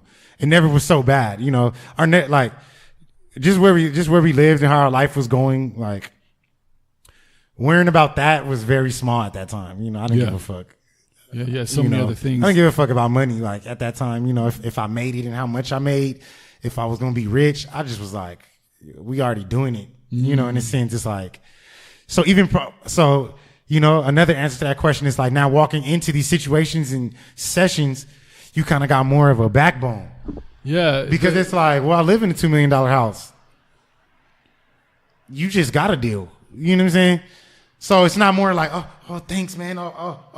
Yeah. Like we're so thankful on the inside. But you have some security behind you. Yeah, like our approach is like, we kind of got that. We kind of was walking with that kind of swagger, like you don't even know. You know what I'm saying? Like you think you have no fucking clue. You know what I'm saying? Like you think we just some regular people. Like that was like our swagger from that point, which like helped us like move in these situations and seem normal because it was kind of normal, to us at that point. Like we was getting normalized to these people, to these situations. They didn't know that. They just think we some kids off the street. What was it for you like as a creator and being in that position where you were starting to get into rooms with cats that you looked up to, right? Or cats that were doing very well. But then also just like, you don't want to be a starving artist. You're also thankful for the opportunity, but as a creator, it's like, okay, when am I going to start monetizing on my craft? Exactly, and I kind of, to be honest, before we didn't really understand how. Everyone's just like, oh, you signed with ASCAP and you get, but it wasn't until we started moving into professional situations, you know what I'm saying, and seeing like how they making money, like like then it was like, oh, okay, that they got teams behind them. You got it's teams, like operations going on. You're getting stuff licensed, you know what I'm saying? You're not just like selling beats, you know what I'm saying? They're doing all this different shit. You're getting publishing deals. Yeah. You're getting because what was different from you there is a lot of cats are just in their rooms or in their basements or like with their squads working on shit. But then there's others that get into the rooms with these types of people, and you start to see it operating differently, right? And then you start to want more. Like, wait, hold on. You know what I'm saying? It's a learning curve. It's addictive, like because it's like, once you have your first session with somebody, or even around in the mix, you're like, oh, I don't ever want to be normal. Like, how could I go back to normality after this? Like, like the whole flow thing. There was no way I was going back to normality. I was immediately finding a way out. Like then I moved probably like 3 weeks later, because it was like there was no way mentally I can do this. You know what I'm saying? After doing all of that, this is too much. Like you can't just keep unplugging me and plugging me out the matrix. It's like, when does this shit stop? Like I'm tired of being plugged and unplugged out. Like that's where I was with it. I drew the line right there. I'm tired of being, you know what I'm saying? Yeah. Like when you take the drive out your shit and it's like, oh, you ejected it not properly. That's basically what was happening, bro. Like, and it was like fucking with me, like, you know what I'm saying? And I was just like, nah, I can't. I need to just be in that one, like I'm tired of being ejected out. Like I need in, and that's kind of what that was. And yeah, as like everything evolved, like, man, we just started doing more. And then, we each, like I said, I got into production at that time. So we had kind of like a studio set up. So producing for different artists, still keeping it going. And then, so at this time, Millie, he's getting into fashion a little bit more. And then our sister, because we were a group 5th year senior, but we just did everything together. Yeah. And so she's getting into writing even heavier, like her pen is getting crazier and she wants to do that more. So now we're all like 3-pronged attack. We're more like 3-pronged, we're spreading out. Like we're spreading in a sense apart. Yeah. You know what I mean? So this whole like 8-year, almost like amigos, 3 amigos is now we all like, I don't think this is, you know what I'm saying? Wow. Maybe there's more for all of us, like, and then that was like another thing, like, is that really what it is, And then a few things led, and it was just like, I think the universe kind of showed us, like, yeah, I think there's more out there for y'all. And then so we kind of branched, and I branched in production, and Millie branched in fashion, which is how all that stuff starts. She branches in writing, and then we all just start killing at everything. Like, we struggle for a second, then we just start killing at all of the things equally. And then we all just start bringing it together. And then And then just going through that, once I branched off, I got with management, and I was just producing heavy and production heavy, and I was in a studio in 7th and Spring, 3-story penthouse studio, ridiculous. Another one of those moments where you just like, what the fuck am I doing here? You know what I mean? Like, you know, there's a lot of moments. There's like 6 moments where I just was looking like, how the fuck did I get here? Like, I'm not even like, what am I? I'm not even supposed to be here. Like, you know, like in the sense of like somebody like me ain't supposed to be right here. Like, you know, like there's been like 8 moments like that where it's like, oh, the fuck, like, you know, like musically and just life, like, you know, being in a room with motherfucking, you know, like I said, Polo and whoever else he got the fuck coming through, and all these top people where you just like, what the fuck, like, you know what I mean? Like, this is real right now, like, you know. And then it's just shit like that. And then it all starts flashing back like, damn, like I really like came a long way to right to this spot. You know, like I was not supposed to be in this spot. Like I'm not supposed to be on a float. Like you can look my shit up. You know, you will see me, you know, in the fucking Staples Center, and I'm not supposed to be talking to Kobe and like all the, you know, all these people. And then especially like a little bit after the float parade shit, that's when my cousin died. It was like a little after that. Wow. You know, so he came to the house one time and saw, like, he was like, oh man, da-da-da. So I had been telling him, and I was able to really like show him like, yo, bro, like, you know what I mean? I brought that nigga to a game. He came back to the house, chill with us. You know what I mean? And he was just like straight banged out. Like, but he was like, yo, man, he's like, damn, Marcus. He's like, you used to be telling me, blood. Used to be telling me, because he blooded out. Like, you used to be telling me, blood, but I see what you be over here doing. Like, I got to come fuck with you more. And the next time I heard he's dead, you know, type shit. So it's like, I tried, you know what I'm saying? Like, can I ask you on that topic of like, you know, you keep saying like, I shouldn't be here, right? I'm not supposed to be here. But I think, because I think about this a lot just in people's stories of like accepting your worth, right? Accepting your value can get you to where you want to be. And a lot of people, and I've personally experienced this myself, can also self-sabotage some things because you can't accept where you're supposed to be, right? Maybe because where you come from, or like, nah, you know, I grew up like this. Those kids who grew up like that, that's what they have. This is my path over here.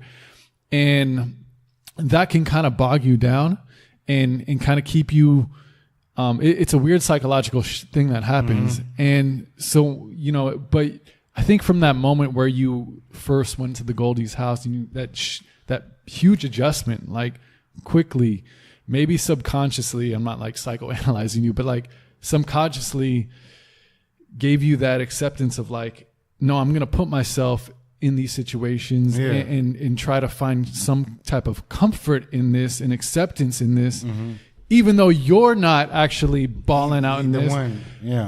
Because it really can work the other way. Like, you don't sometimes you don't have to go out and you don't have to put yourself in those situations, or you might find something else to do that may be more in your comfort zone of how you grew up and what you know. You know what I mean? Yeah. Do you feel like that? I mean, like, trust me, bro, like there's like the group of us was much bigger, but they couldn't take it. You know what I mean? They wasn't the ones with the money. You know what I mean? Like 3 members like of our like childhood, I guess you could say, group. They let that get in the way, man. They let it blind them, and it wasn't theirs to begin with, you know. Yeah. So when it wasn't theirs, and someone says no or something like that, you get they took it hard and just cut the whole situation off, and then because they wasn't the one with the money, they wasn't the one that got the check, you know. And then me, I was like, I never asked Jordan for money. Like, whatever he did, kindness of his heart, all the shit just came along with it, you know. But I never asked him for any money, you know. Yeah. Like, you know, even when I didn't have a dime in my pocket and I was starving, stomach touching and shit, never asked him for a dime, because it wasn't about that for me. Because that's my nigga. Even if he was broke, we was just broke. Because that was the thing. That was the thing that we were saying. It's like, we was just broke. Yeah, he was staying at the Goldies, but none of us had money. Yeah. Like, he didn't have money. No, like, so. Why is it so different now? You know what I mean? Like, it wasn't like we've been rich for 5-6 years. Like, it's only been like a year and some change. Like, So that's the part that's confusing. Is like, what is so different? You know what I mean? Like, it just happened. Like, you know. But also for you though, you had the mentality at the time where you're like, you're gonna get there. Like Me too. I'm also like, in your mind, you're already committed to that. Yeah, I'm also like, I'm gonna get mines. Like, yeah, you just sit and wait. I'm getting mines too. See, but like, a lot of people don't have that very unique experience sure. that you had. For sure. You know? Exactly. Like on me, I'm like, I'm getting mines. Like, I love that you got yours first, so now I can see. You know what I'm saying? And I always like,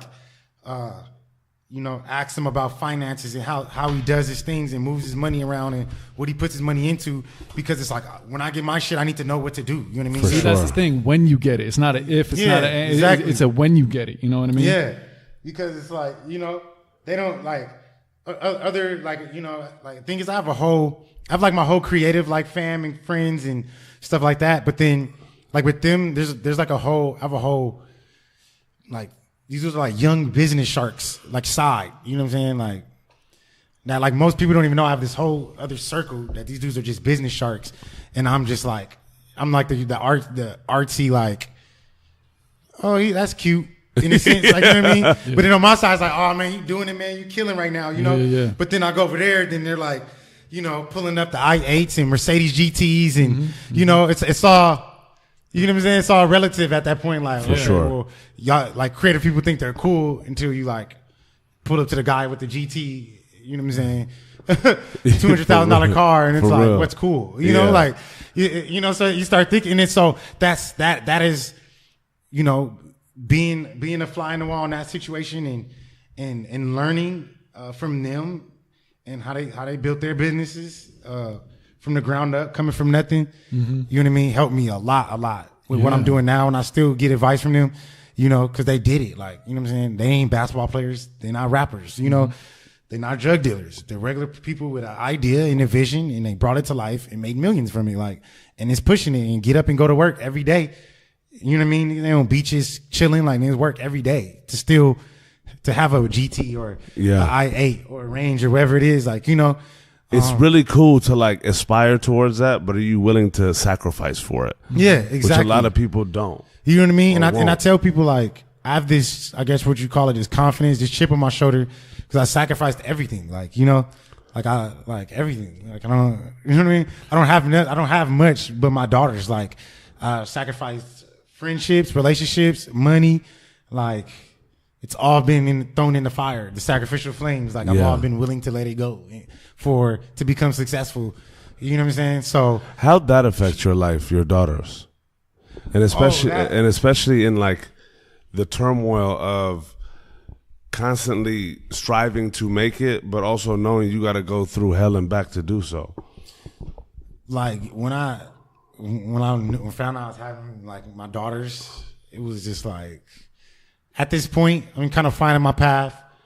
I'm now making a living off kind of like what I'm doing, not like a lot like I want, but it's going though, like, and because also during the time, like I told you with the when I had the penthouse studio or whatever, I was now shooting videos, and so the content creation thing was like another mind fuck again. Like, now I'm shifting in that world, and then we meet Tiana Taylor, and then I become like her personal like videographer for like years. You know what I mean? Like years. Like, even like that's like my dog. Like, to this day, we haven't seen her in like years, but every time we see each other, it's like super love, because it's like, I remember when she was 16, and then she's like now grown up. She got like she's like married with a kid, and it's like, fuck, like he was like a little kid, and through her whole steps and her whole journey, was there for a lot of it, and that opened up a lot of doors. Was like the film side like of it, and the content creation side unlocked a whole nother door that I never thought was gonna lock, which unlocked the door of I could do anything now. You know what I mean? Wow. And so, which is really the most ultimate door that needed to be unlocked for me, was like once I. And you've always had that. That's the crazy thing, that you've always had that, because rarely are people able to pivot, but still have the confidence to be like, okay, now we're running with this. Mm-hmm. Yeah. So many people are like, holy shit, I don't know what the fuck I'm doing. What do I do? I'm paralyzed. Yeah. Yeah. Big time. Exactly. But you out here like, oh shit, is this now? Yeah. All right, well, let's be great at it. Yeah, exactly. And then so even let's say even now, I'm like, oh, it's this now. Let's be great. You know what I mean? So I shot a video. I was like, it really didn't go the way I thought it should go, but I saw it go from start to finish. That's the type of person I am. I don't need you to tell me. I'm gonna just observe and I'm gonna learn it and I'm gonna apply it to my life. And so I saw that. I saw how they shot it, meaning like technically, like literally, like how you shoot a video, not like, oh, I shot a video, like, but like from like the lighting to like, you know what I mean? I'm just like soaking it all up, like, oh shit, what the fuck? Like, you know, like a new baby or some shit. And I'm like, oh, then I'm asking questions on the director, asking a lot of questions. And then when I saw it be seen out from start to finish, I'm like, I know how to do that. I can do that. I can do that. You know what I mean? Like, I'm like, yeah, I can fucking do that. You know, like just telling myself, and then boom, me and my boy Cap going, I don't know if you know Cap, he messed with Like a lot. And we actually bought 2 7Ds like a week later, shot our first paid vid like a week later. I never shot a vid like that before, you know, shot our first paid for a video a week later. Boom, meet Tiana, start doing all of that, start shooting for Rolling Stones, start shooting for all these people. So just like everything that I take on new, it just kicks off in less than like 6 months, everything. And I don't be, you know what I mean? What do you think that is? I think because I think I put a lot of positive energy out into the universe, and I put a lot of positivity into myself, and I never think like it's not gonna happen, you know. So I think everything I get is because I put it out, you know. Like in this aspect, once like realizing that is like, you know, I project off positivity just in myself, in my own brain, you know what I mean. So if something good happens, like that should happen. You know what I mean? If I'm living my life the way that I should be, and meditating on these things, and you know, materializing these things, and making the sacrifices, and meeting the universe halfway. You know, like I'm not just sitting on my ass doing nothing. Like I meet everything halfway, and when it pans out, it should pan out because I've met it halfway. You know, fully. Like I've sacrificed whatever to meet it halfway. You know, it's like, what more do you want? But that's halfway. You should be at a point where it's like, what more can I give to this? And that's only halfway. Yeah. You know what I mean? The universe got to bring it the rest of the way to where you actually become the guy, like whoever it is, you know? And I've been to that point on every endeavor. I've put in all the hours of work. Even in film, I've PD'd on set. That was 14 hours. Like I've assisted people. I've edited, I've assisted editors, I've assisted lighting. Like I'm not just one of these guys that are just like, hey, I want to shoot because I think it's tight. Like I dive in and learn the actual shit, the culture of it, the language. Like, and then I started hiring people that graduated from film school, and from UCLA Film School, USC Film School, Northridge Film School, grown ass people. They can't get a gig because they weren't taught to actually go get a gig. And I know everybody. And I'm getting the gig, so now I can hire the top of the people and start moving in that aspect. So then I learned, it's like, well, this motherfucker back at the military school and slow. Yeah, I told you that's Story what USC it is. Like, alumni. never left. Like, you know what I'm saying? I respect got the USC it. alumni. These dudes are old. I'm telling you, I'm looking like, bro, how you not working? Like you a grown person, like way older than me, you know. And that was a lot of people that I hired was much older than me, and I was just like, look, bro, man, I could pay you this, and then I just want to just learn all the information from you. You know, I want to know everything you know, and you could come shoot whatever you want to shoot with me, like, you know. And that's what I started doing. I built a little team like that of just like film nerds, and I learned everything. Like, and then that helped with just the translation of that. And so to fast forward, going through that, doing all of that, and knowing like, yo, man, I could do whatever I can. So now my visions. So now so this whole thing, like I have this like creative monster inside of me, and it's just like growing fast right now. Like it's just oozing out from everywhere, you know. Yeah. At this point, I'm like really have like clicked into something, you know. And the ideas and the whatever is just kind of just like oozing out. Hey, see if you find a shop around here. Look on your map. It's just kind of just like oozing out because we're gonna be here for a second, and.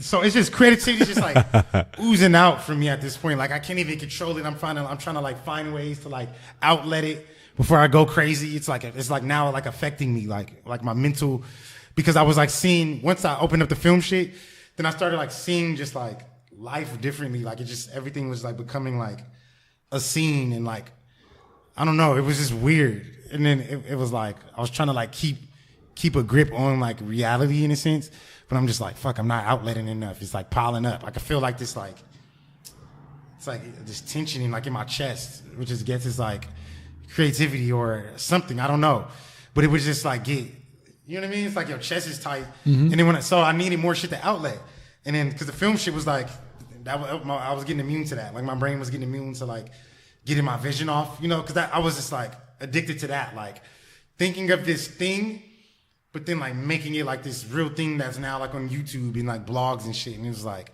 whoa, like it's like reality, you know. And I got addicted to that for like a while, just like visualize. And I'm still addicted to it, but now it's on a bigger level. And so yeah, then fast forwarding, you know, doing all of that, and then going, then my kids, you know, fast forward everything. So I'm doing everything, making living life, you know, still recording stuff. Was working on a project with El Prez in the time, and then it was like a little bit before that time, and then boom, found out everything, like pregnant, and I'm still pushing, so I found out she's pregnant, and we like, damn. So now I'm like, all of that I did, like, what happens now? You know, like, is it all over? Like, you know, for the first time in like damn near like my whole like knowledge, like I didn't even know what was about to happen. You know what I mean? I was like, fuck, I got a kid. What do you even do when you have a kid? Do you stop? Do you go? What happens? Like honest questions, you know, like real shit. Like I was dead ass, like asking, like anybody that actually like gives a fuck goes through. Yeah, like I just didn't know what was the next step, like for me in that. So I tried to just like do a lot of like shit before they was born, and just hopefully something like panned out. It didn't, and they was born, and it was just like, and then so once I had them, it was like I feel like they responsible for sharpening like my business. In a sense, because I was like kind of like just like any creative, you kind of timid when it comes to like business and payments and invoices and shit like that, which is like normal shit. But yeah, after now it's bigger than you. There was like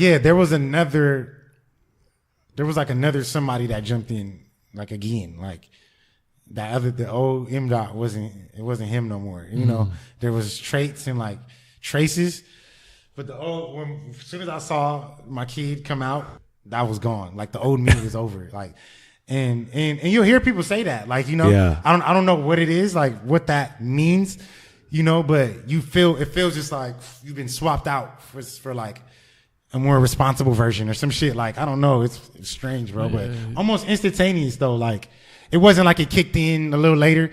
It was like immediately, like I started hearing shit more, like, what the fuck? Like, yo, like certain deals was like, yo, I need, like the way I was just talking was like, I popped the fucking, Limitless thing. Like, you know, like just the way I was moving was just like, I'm like, whoa, like this shit is kicked up a notch. Like, you know, like the way I was just moving, like, you know, it was just like more like with purpose. More like, you know, like on some boss shit, you know? Yeah. And then for like I always had like a boss vibe, but like really doing things was like, when they were born, it was really like, psh. I mean, it's a lot different when like the boss vibe is for like personal gain. Yeah. Right. And then it becomes, cause I feel like it's one of those things also when, you know, things aren't established, but you're willing to do whatever the fuck it takes to make it that way. Instead of just being, all right, well shit, now I got to go find a normal job. I got kids now. But you were like, I'm going to do everything to make this work. But it's much more meaningful when it's like, I need to make sure that I'm the best person I can be for these children. Exactly. You know, and there's no more room for like breaks. There's no more room for, okay, we can let this ride a little longer. Mm-hmm. Everything becomes life or death. It's out. Yeah. Everything is all out. You know what I mean? And I even had to kind of like teach people, like, cause like you have to like teach people how to treat you just generally. Right. So then after that, I have to reteach people how to treat this new, like, I guess, person, you know, responsible, business driven, like sharper person, you know, because if people have to adjust to like this new person I am, like, you know, I don't have the need for anyone's love. Like my daughters love me. I don't need your love. I don't need to be anywhere.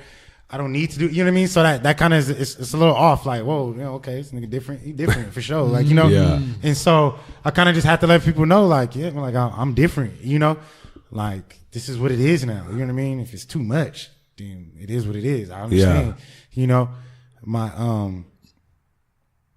if my intensity is too much, then I'll be understanding, you know? Yeah. But it's like, I can't afford to not be intense. You know what I'm saying about this shit? Like, I can't afford to not like be successful, bro, because it's like, that's why I don't care. If I'm not a Dame Dash type of dude, but I'm very driven when I'm trying to get something across, and if somebody's in the way, I feel a way. You know what I mean? I feel like you're jeopardizing all this shit that I built. You know what I mean? And you're in the way. I don't care if you're an editor, a stylist, or this person. If you're the person holding the shit back, like it bothers me a lot. Yeah. You know what I mean? Yeah. Like a lot. Because I'm like, you don't even know everything I did to get right here. Yeah. And you're not about to play with me right now. You know what I mean? Like, so like people know you, like my team. They be like, that, like I'm the one you want to go to war with. You know what I mean? Yeah. Like, I'm gonna fight for everything for you. Like, I won't let anyone be played in my team. Like, everyone's gonna get the best of everything, and I won't accept it. You know, everyone around me knows that. Like, if I'm on your team, like, I'm gonna fight for you in whatever, hard. You know what I mean? Like, not like but hard. Yeah. Like, you know what I'm saying? Because that's just what it is for me. There's no lukewarm no more. Like, it's like you have to respect me and everybody who I associate with. You know what I'm saying? Especially if I do business with. Like, that's a problem for me. You know what I'm saying? Like, anytime somebody's like, oh, I'm for that person, it's like, well, you got to fix it because that's a problem for me. Like, you know, like, it ain't just like, oh, we'll work it out. Like, you know, no, you know, it's all these people put in hard work to get here, and it's like, oh, personal shit or whatever the case is, that's getting in the way of what I'm doing, and y'all feel like, nah, like, you could just not do it. I just would not have you be a part of it, like, really quick. You know, friends, family, whatever, like, you know what I mean? They tell you, like, I push everybody and I want to be pushed. You know what I'm saying? I push everybody for greatness and I want to be pushed to greatness. I put people in positions. This one, my friends come from the same place of like nothing like you told. It's my same similar story. You know what I'm saying? But I always got my guy with me. He got to experience all the dope shit like right there too. You know, all the celebrities, all the different shit right there to this day. You know what I mean? Like, we ain't supposed to be in no soul house, but we've been in there a lot of times.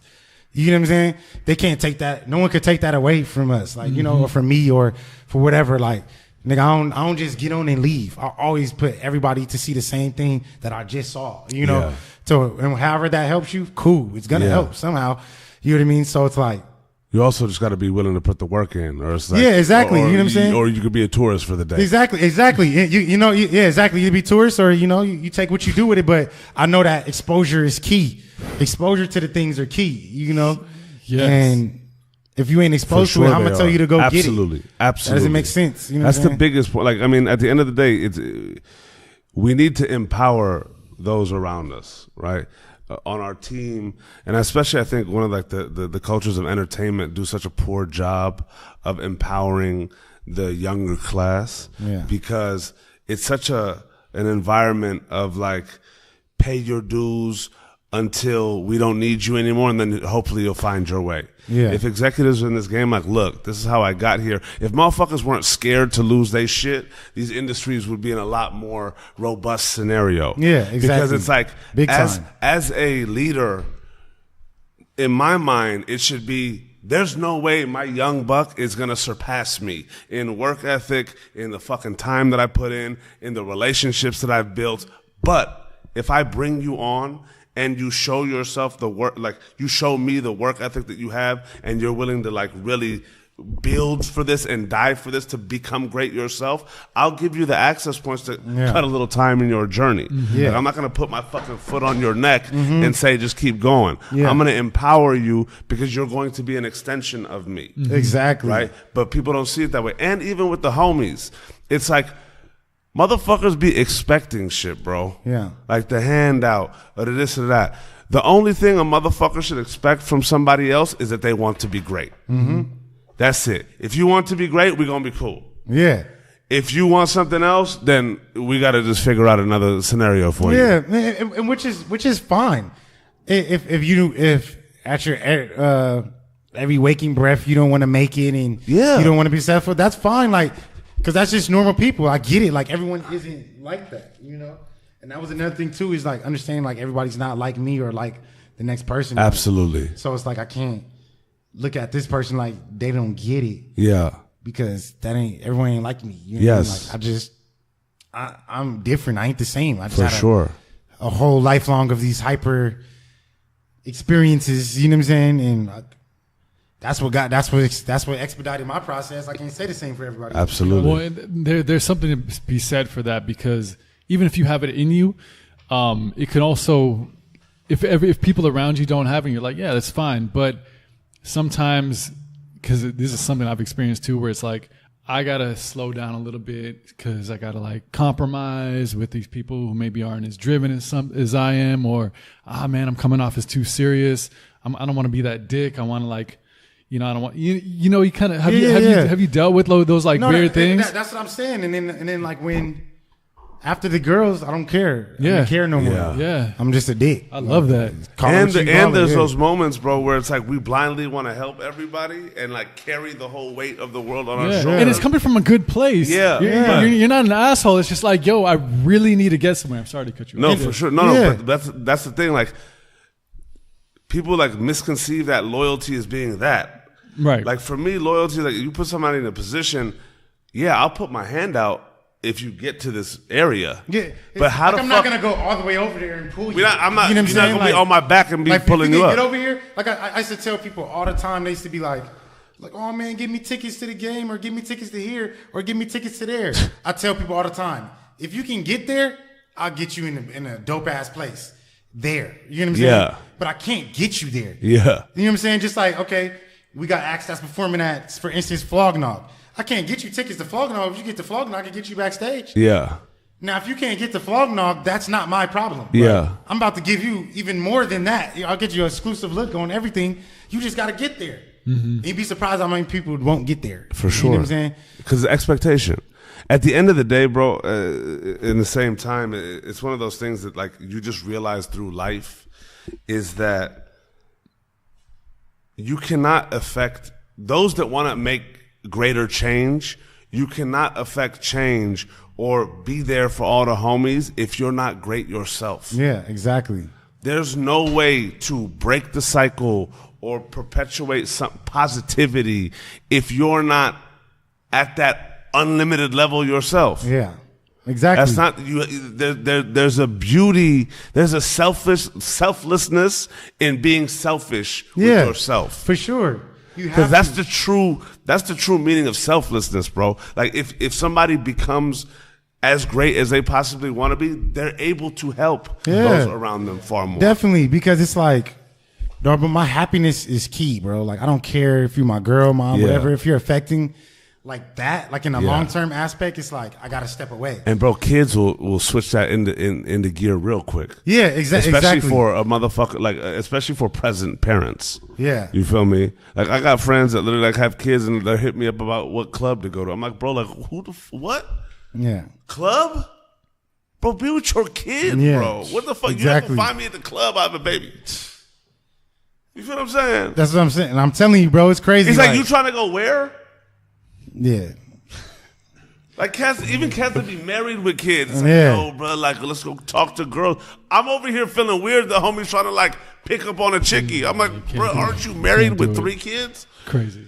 And they're young as fuck. That's that escape, you know? Yeah. But it's like I have things to escape to, so that's why it's like I need that, you know? For sure. And I mean, look, to each their own. You feel me? But it's just like in my mind, there's just levels to things. And one of the things that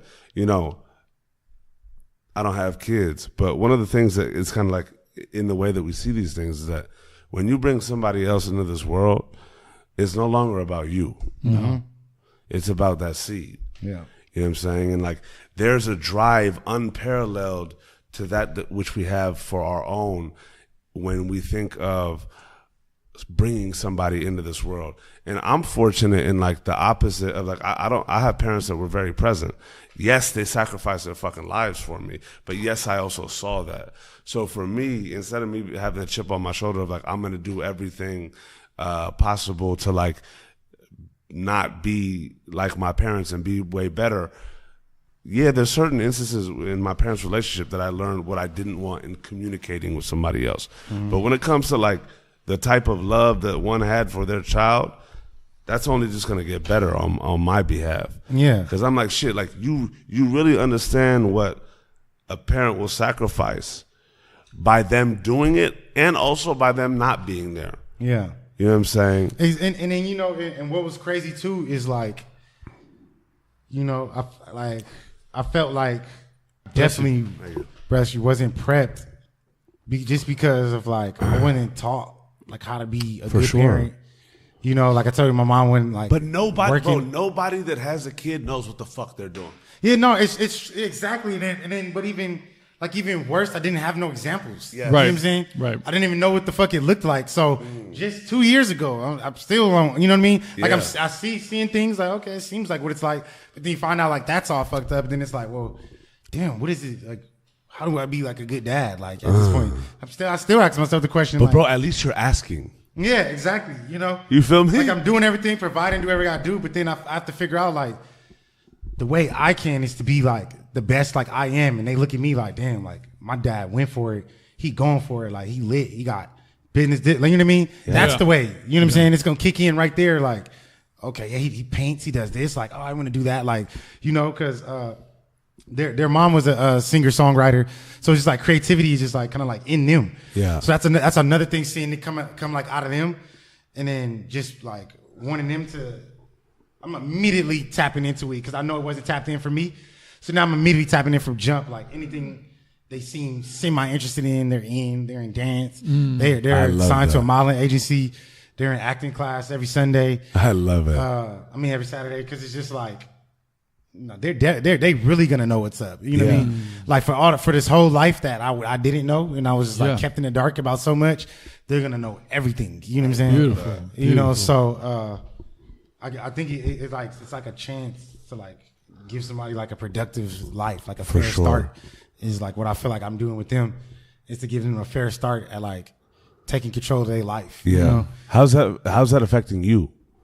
Is as far as what? Just like knowing that you're doing that. Just like, I mean, like fatherhood. You know what I'm saying? Like I said, it keeps you on the incline. Like you just stay hungry, stay on it. Like on it. You know what I mean? Like I'm like, because now it all led to.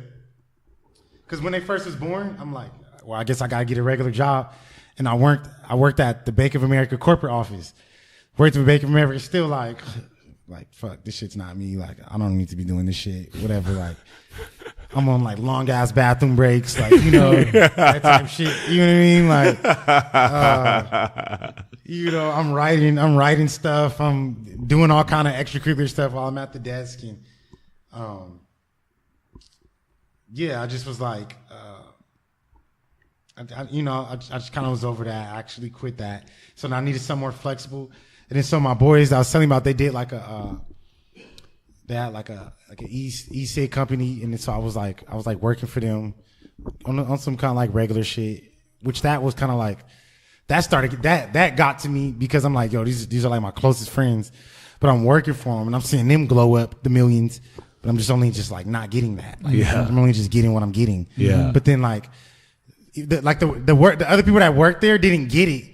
Because they didn't have to like after work, then you go home and they're all there, and we on some regular shit now, you know. Right. And then we like going to dinner and like, but then it's like, oh, we go to work and I'm like the worker and they're the bosses, you know. So that was kind of like a what the fuck, like, you know. And then they even was like, well, you know, like what you doing, like, you know. And I was like, you right. And then I was kind of like the last like at that wasn't, I wouldn't say that was like a job, but Yeah. that was the last time I was ever gonna work under somebody. Word. Again, ever. And yeah, from that point shit just started happening. I got into I started doing like creative direction for artists and you know, more visual stuff and more overseeing the projects and stuff like that. And which is like then we now started the company Creative Upper Class, and now it's just like everything's happening now. Like, you know, all this whole shit that I just told y'all is just incredible. now like Coming to fruition. Incredible. it's like the slow motion now. Like I fucking love it. You know what I'm saying? Like, I fucking love it. You know, all this shit, all these different experiences that I went through, way to move and meeting with the millionaires and meeting with the, you know, it's like all coming to play. Like it's all coming to play. Like it's like there's no situation I cannot move in. You want to sit me in a room with millionaires? I know how to move there. Like, you know, sit me in a room with some niggas from the hood. I know how to move there. Like, sit me in a room with a bunch of creatives. I know how to move there. A bunch of videographers. I know how to move there. A bunch of artists. And that's just because you've been thrown into life. Yeah. That's the beauty of it. You know what I'm saying? Nobody gonna know what the fuck to do until they're in the trenches. Yeah. So you in the trenches, looking around, figuring out. That's been your journey, man. Like knowing where to move. That's the whole thing. Yeah, exactly. Like I love that when you said, you know, you grew up with the lions, tigers, and bears, and now it moved without being one of them. Yeah. That was like the gem's drop. For real. This whole you episode. know, it's like you just gotta just go forward. Like, and if the more you move forward, the more you like fall into something. You know what I mean? Like, and my move forward is like, go fucking, you know, go after that girl you always want to go after. Like, go after that job you always want to go after, your dream job, wherever it is. Go after that car you always want to get. Go after, just move forward. Yeah. You know what I'm saying? Like, in whatever it is that you trying to get or do, inch towards it.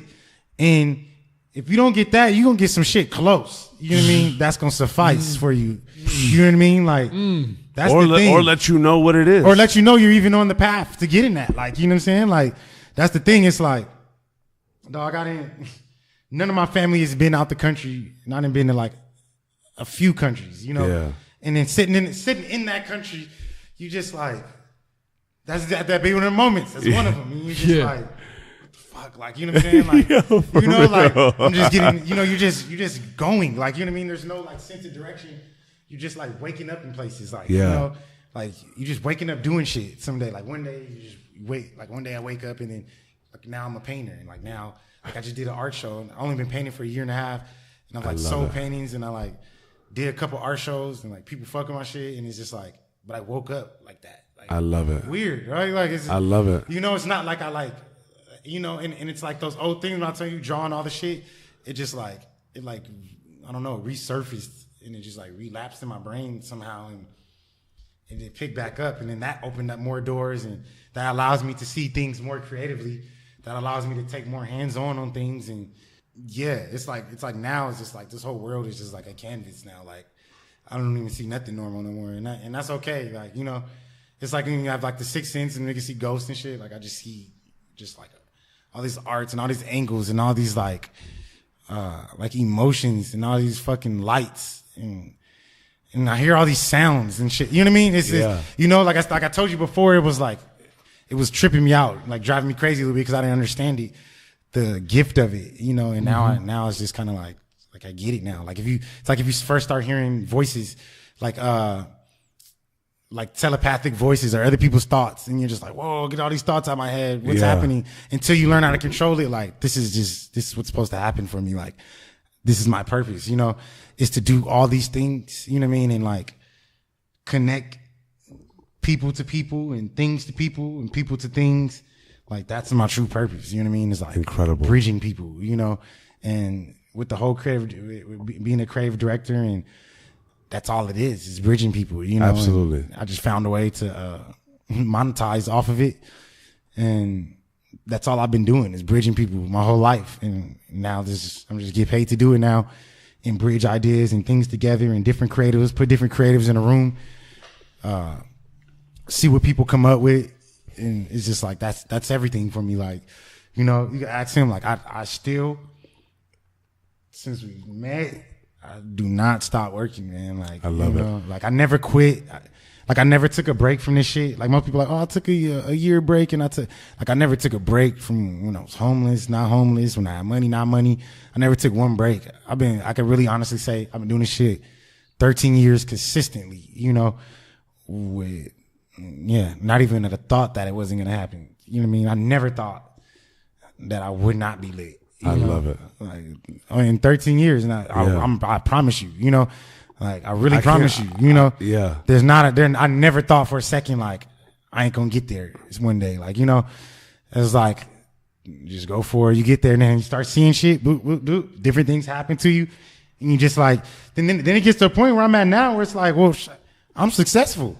You know what I mean? Like what's success? You know what I'm saying? Like, really, like, what is it really? Like, I have like 2 beautiful daughters. I make a living off what I do. Like, I like stay in a cool place, you know, like, don't nobody tell me when to clock in shit, you know, like, what is it really like, you know, like, That's It's it. that. you know, That's it. It's that. That's you know what it. I'm saying? Like, For what real. is it like?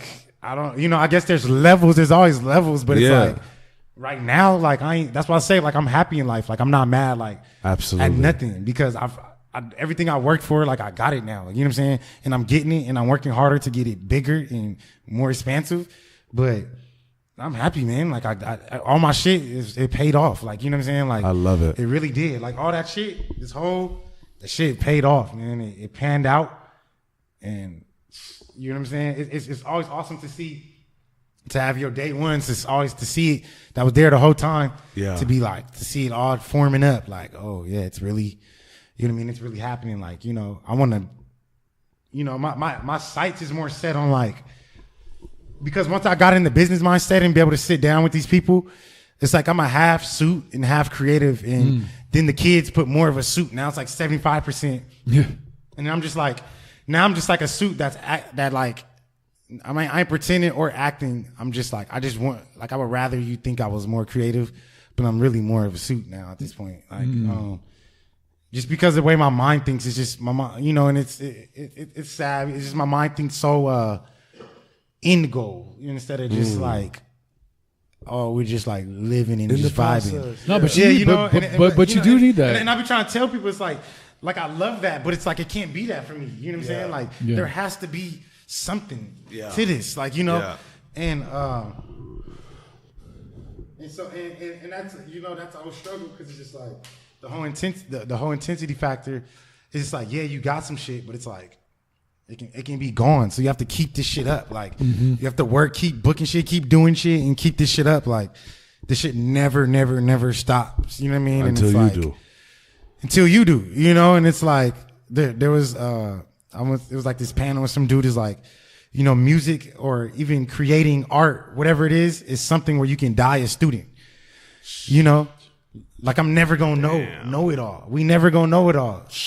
That's what keep you going. You know what I'm saying? For real. That's what should keep you going. Is that, nigga, we never gonna know. So it's infinite. I'll just die and not knowing everything, but I'm gonna try to learn as much as possible. Like, The you know, pursuit is what it's about. yeah, you know, and that's where I'm at. I'm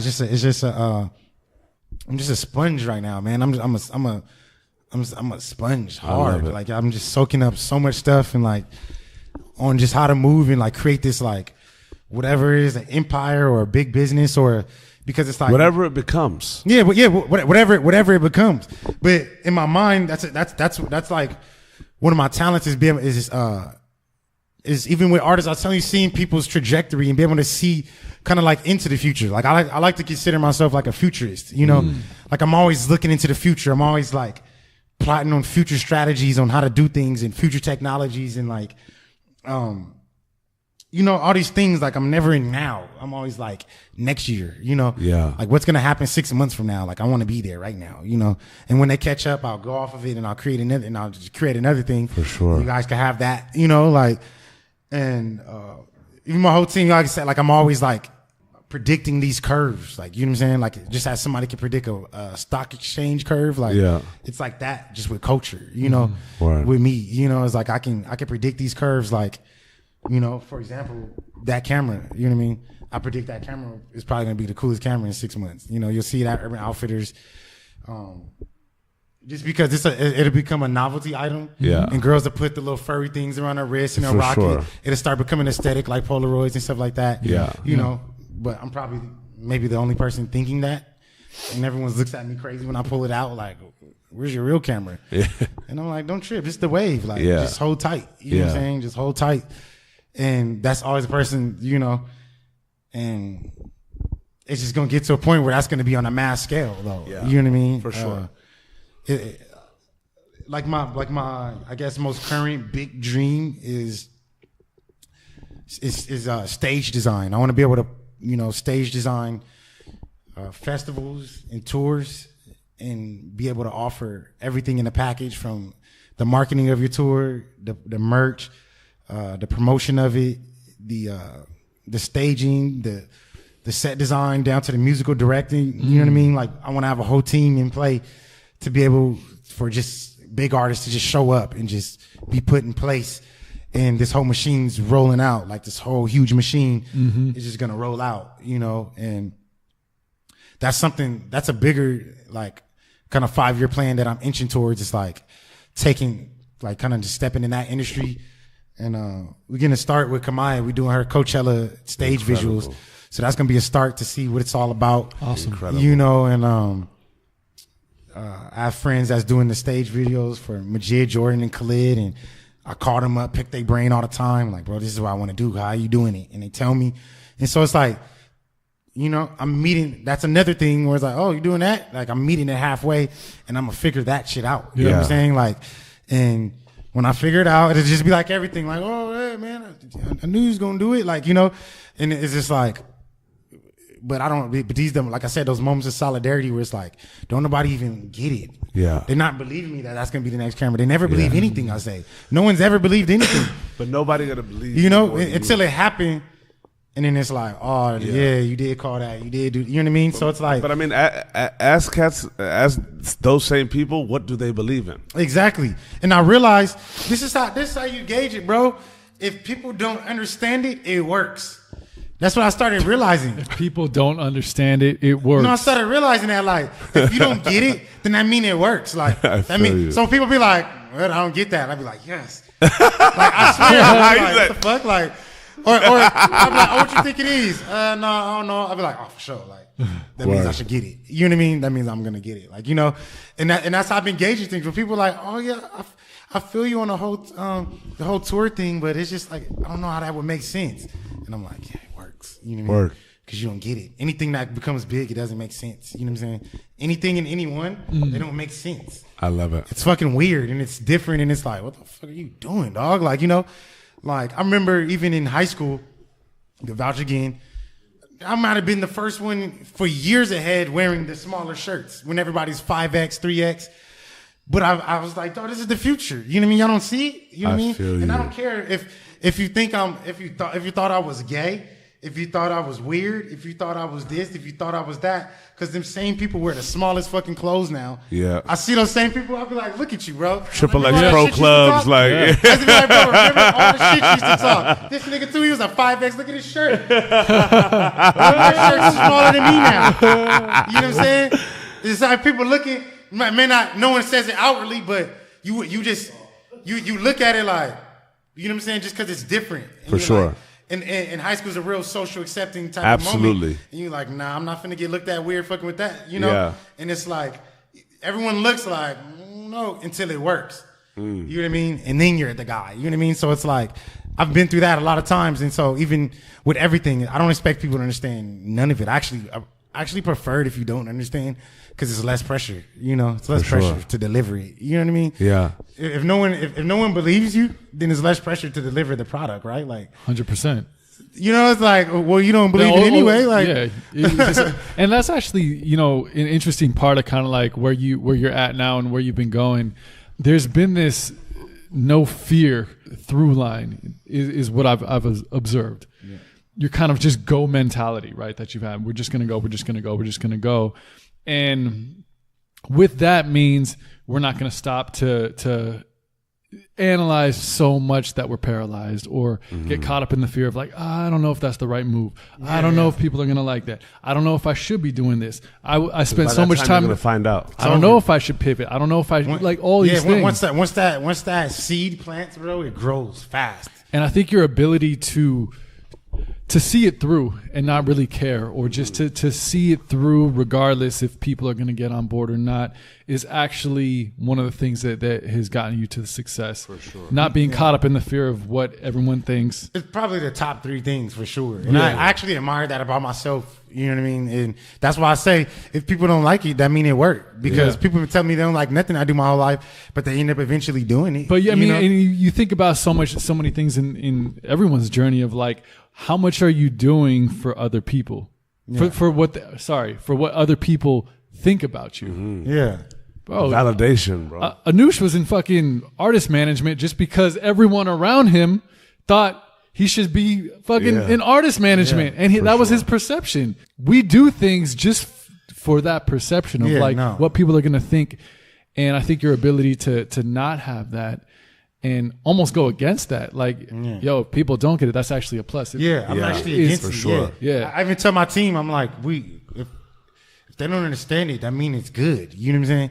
Because anything like dope, you have to like sit down and figure it out, right? Like you have to be like, okay, this is, you know what I mean? They're looking at a Van Gogh art piece. It's not just like, seen it next. It's like, they're sitting there like, how did he feel when he did it? You know what I mean? Like, and by the time you even figure it out, it's gone. It already happened. Exactly. You know what I'm saying? It already happened. Exactly. It already happened, and now we're on to the next thing. Done. And we're figuring it out. But I like to always, I'm one of those people, I do stay in the moment, and I do like, if it's a crazy shoot and it's super dope or it's somebody dope we worked with, you know, we be like, dude, like, we doing it, man. Like, you know what I'm saying? Like, this shit's still going. It's not how the fuck did we? It's not like how the fuck did we get here anymore. It's damn.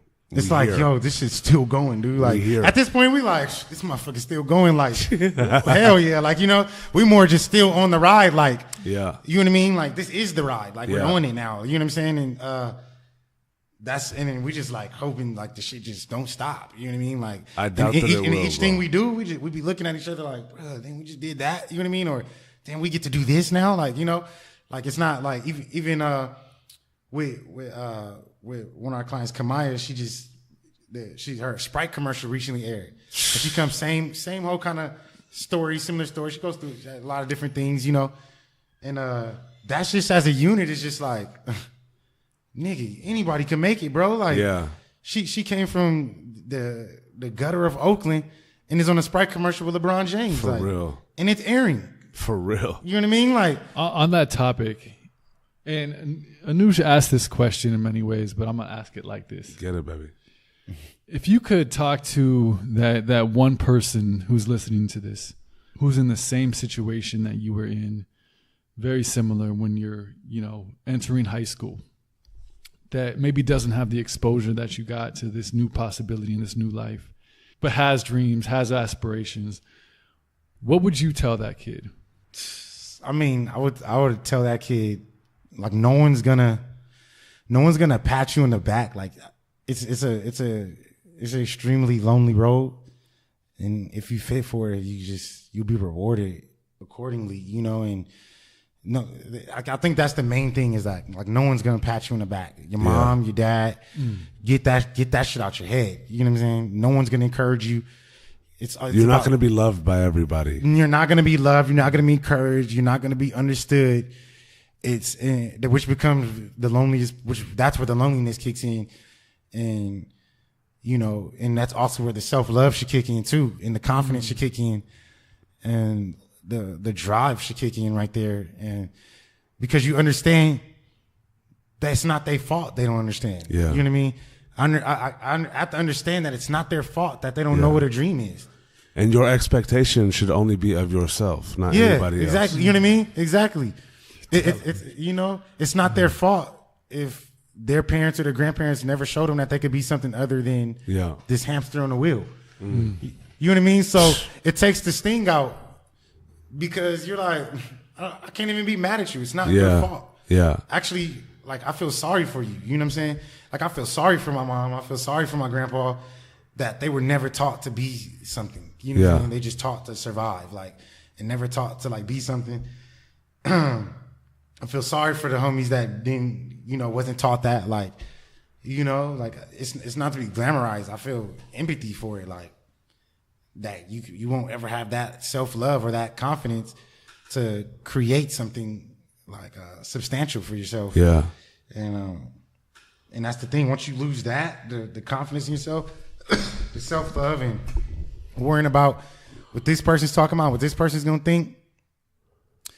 Yeah, that's kind of like the beginning of, like, you know, that's where a fork in the road. Fork in the road's like, you don't get to one, like, you kind of almost create them. Yeah. You know what I'm saying? Like, people think, oh, I got to a fork in the road. Like, for real. You know what I mean? Like for real. Like, you create big the facts. Fork. You know what I'm saying? Like, big facts. Like, you just hit Joe like. You know what I mean? Like For real. No, for real. Like I think that's a big like misconception. It's like, oh, I came to the fork. You don't come to the fork in the road. Like you the one that made the fork in the road. Bro, the fork in the road like was the world crashing down on me. Yeah, nobody wants the fork in the road. Oh. Nobody wants to have a fork in the road. That's what I'm saying. That's not like tight. Like, you know what I'm saying? Yeah, I feel it's you. Like that means like, what you gonna do? You know what I'm saying? Exactly. Like, it's just at that point where there's no other option. You either gonna sink or swim. Like, yeah. So that's why I feel like I haven't seen a fork in a long time, because I don't visualize forks. I visualize straight paths. Like in my head, I see a path like, and then and it's like a long road like leading out. But I like see all the way down the road, and there's not a fork. It's just like a 2-lane highway. Yeah. With the poles up, and we're just cruising. I love it. You know what I'm saying? Let's go. I love you know what I mean? Let's The go. light poles is going. Yeah. You know what I mean? The top's down. Yeah. And then we're just like cruising through Arizona, like with no end in sight. And that's just like what we on right now. That's what I'm on. It's like ain't no forks. There's no lefts. There's no rights. There's just straight to where the fuck we headed. Like, and there be people in the way, and we just run them over and just hit them. Like, I love it. And I don't care. Like, I don't have like sympathy for that. Leaving people. Yeah. Running people over. Yeah. Like shout out to the Marshawn Lynch in you with that. Like over and over and over and over again. Over and over and over again. And that's just what it is, bro. So I love it, man. You gotta stay straight, man. Stay focused, and this shit's a marathon, dude. Like, for real. If you think it's a sprint, then that's just what it's gonna be for you. You know, like I done seen so many people come out here and get sent packing back home. Like, 1 week it was all good. Next week you going back to fucking Kansas or wherever the fuck you came from. For like, real. With your tail Talking about how fucking like fake LA is and all that shit. You know what I'm saying? It's crazy how the majority of people that talk about how fucking fake or like plastic or fucking heartbreaking LA is are not from here.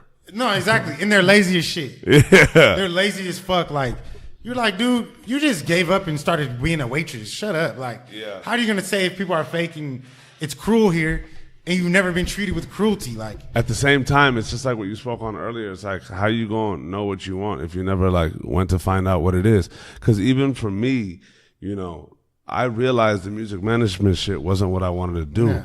I had a very strong gift with people, but I was just letting my acceptance in that realm overpower, like simmer. Yeah. Comfy. Like, it's going to work though. Mm-hmm. Right? But then now I realize, I'm like, bro, like, if it cracked off, I'd still be unhappy. Yeah. As shit. Yeah. You feel me? But, yo, I'm going to tell you this. You have one of the most incredible journeys, and I cannot wait to just continue to see what you do in this world, in this creative space, and also within yourself. And I can't wait to have you back on. Yeah. You know what I'm saying? Because like this was one of the most. And man, I appreciate this, because this might have been the first time like that I did this, so it's actually pretty therapeutic. You know what I mean? Because there's a lot of stuff like you just repress and you don't talk about, and there's like these, there's these different traumas and there's these different things, and the list gets so long that. You just don't even want to dive into the list. Dive into how much fucked up shit happened and how many people died and how many people got shot and all this. You just kind of I just want to block it out and start this new life. You know what I mean? Mm-hmm. And that's kind of what happened. But it's always good to like, realize like, really what it is. And it don't take you back until you say it out loud. You know what I'm saying? For sure. And then you're like, damn, that really did happen. Like type shit, like, damn, that's wild. We really did all that. We really got through all that. But also to reflect on like the past 13 years that you've just been on go mode, and to like just give yourself the chance to reflect on what you've overcome and what you've been successful at. You know? And it's because it's just like the contrast of my life is just so different. Yeah. That I get it. I get that this shit don't happen to everybody. Like, I get everybody doesn't just get to do what they want for a living. And, like, I appreciate it, and I'm just so super grateful. Like, because like I said, I worked hard to get to this point. Just know it was an honor for us. Yeah, nah, man. For real. Thank you. Like, yeah, like for real. Like, it was that special for us. Yeah. And like, I couldn't be happier having you feel that way. You know what I mean? And just like, I'm just glad that we're able to, tap into this foundation of that story, right? Outside of so let's run through your resume list of like what the like focal points of external views is. Sure. Yeah. Right. But that's the beauty of it. Like at the end of the day, bro, like people get so paralyzed looking forward in life. Naturally, your story is complete opposite of that.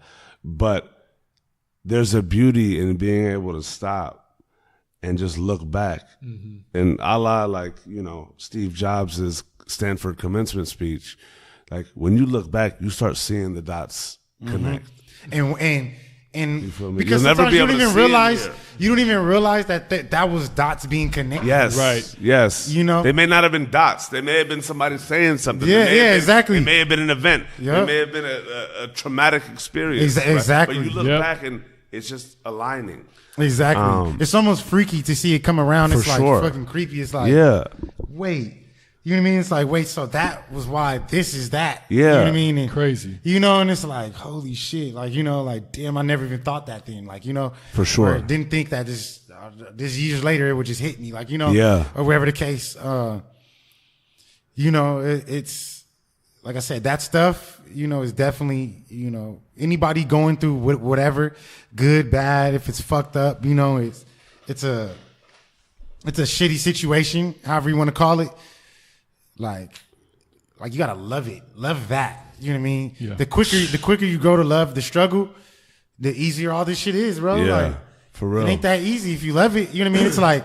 It's like somebody saying like, oh, like a fat person. They're like, oh, you're fat. He's like, okay, like I've heard that a million times. Like, you know, Yeah. like come with a new joke. You know what I'm Yeah. saying? So if struggle is old, then it's like, okay, you got to come with a new experience for me. Like, For you know what I'm real. saying? That one, I didn't got that one now. Yeah. I need a new experience. Like, you know. For sure. So, you know what I mean? Like, Absolutely. those experiences make you, man. They 1 billion they really percent. do, man. And like I said, at the end of it all, everything I told y'all, the ups and downs, and it's some people have to, like, you know, not here today because of it to learn the experience. Yeah. Which is even a whole nother Trippier. thing. Like, you know what Yeah. I'm saying? It's like damn, some people have to not be here in order for certain people to learn experiences. That's big You know, facts. and you know, some people are just like some Yeah. people. It makes you think like maybe some people are just like sacrifices for someone else's growth or experiences. Like, you know, like maybe that's what you was supposed to do. You was only supposed to get to 19 to give off a experience for whoever the next person. You know what I mean? Like, it's not like everyone's just supposed to live till you're 80 and Yeah. gray in the hair. Like, no, you're not. You know, It's wild. you know, this shit is already preordained for us. So it's like, maybe that's what his purpose was. Like, you know, like, or whoever, like, you know, Yeah. and so, yeah, man, that's kind of that. And, you know, I'm just trying to increase my purpose and, you know, I love build it. on that, man. And, Where can people find you? man, you can find IG, MdotforMayor, MdotforMayor. A lot of my information is on there. Line, got my line Death the Cool dropping soon, and different art showings. I got a few art shows coming up, and yeah, a lot of shit with my clients. And just stay tuned. There's a lot of shit going on. Incredible.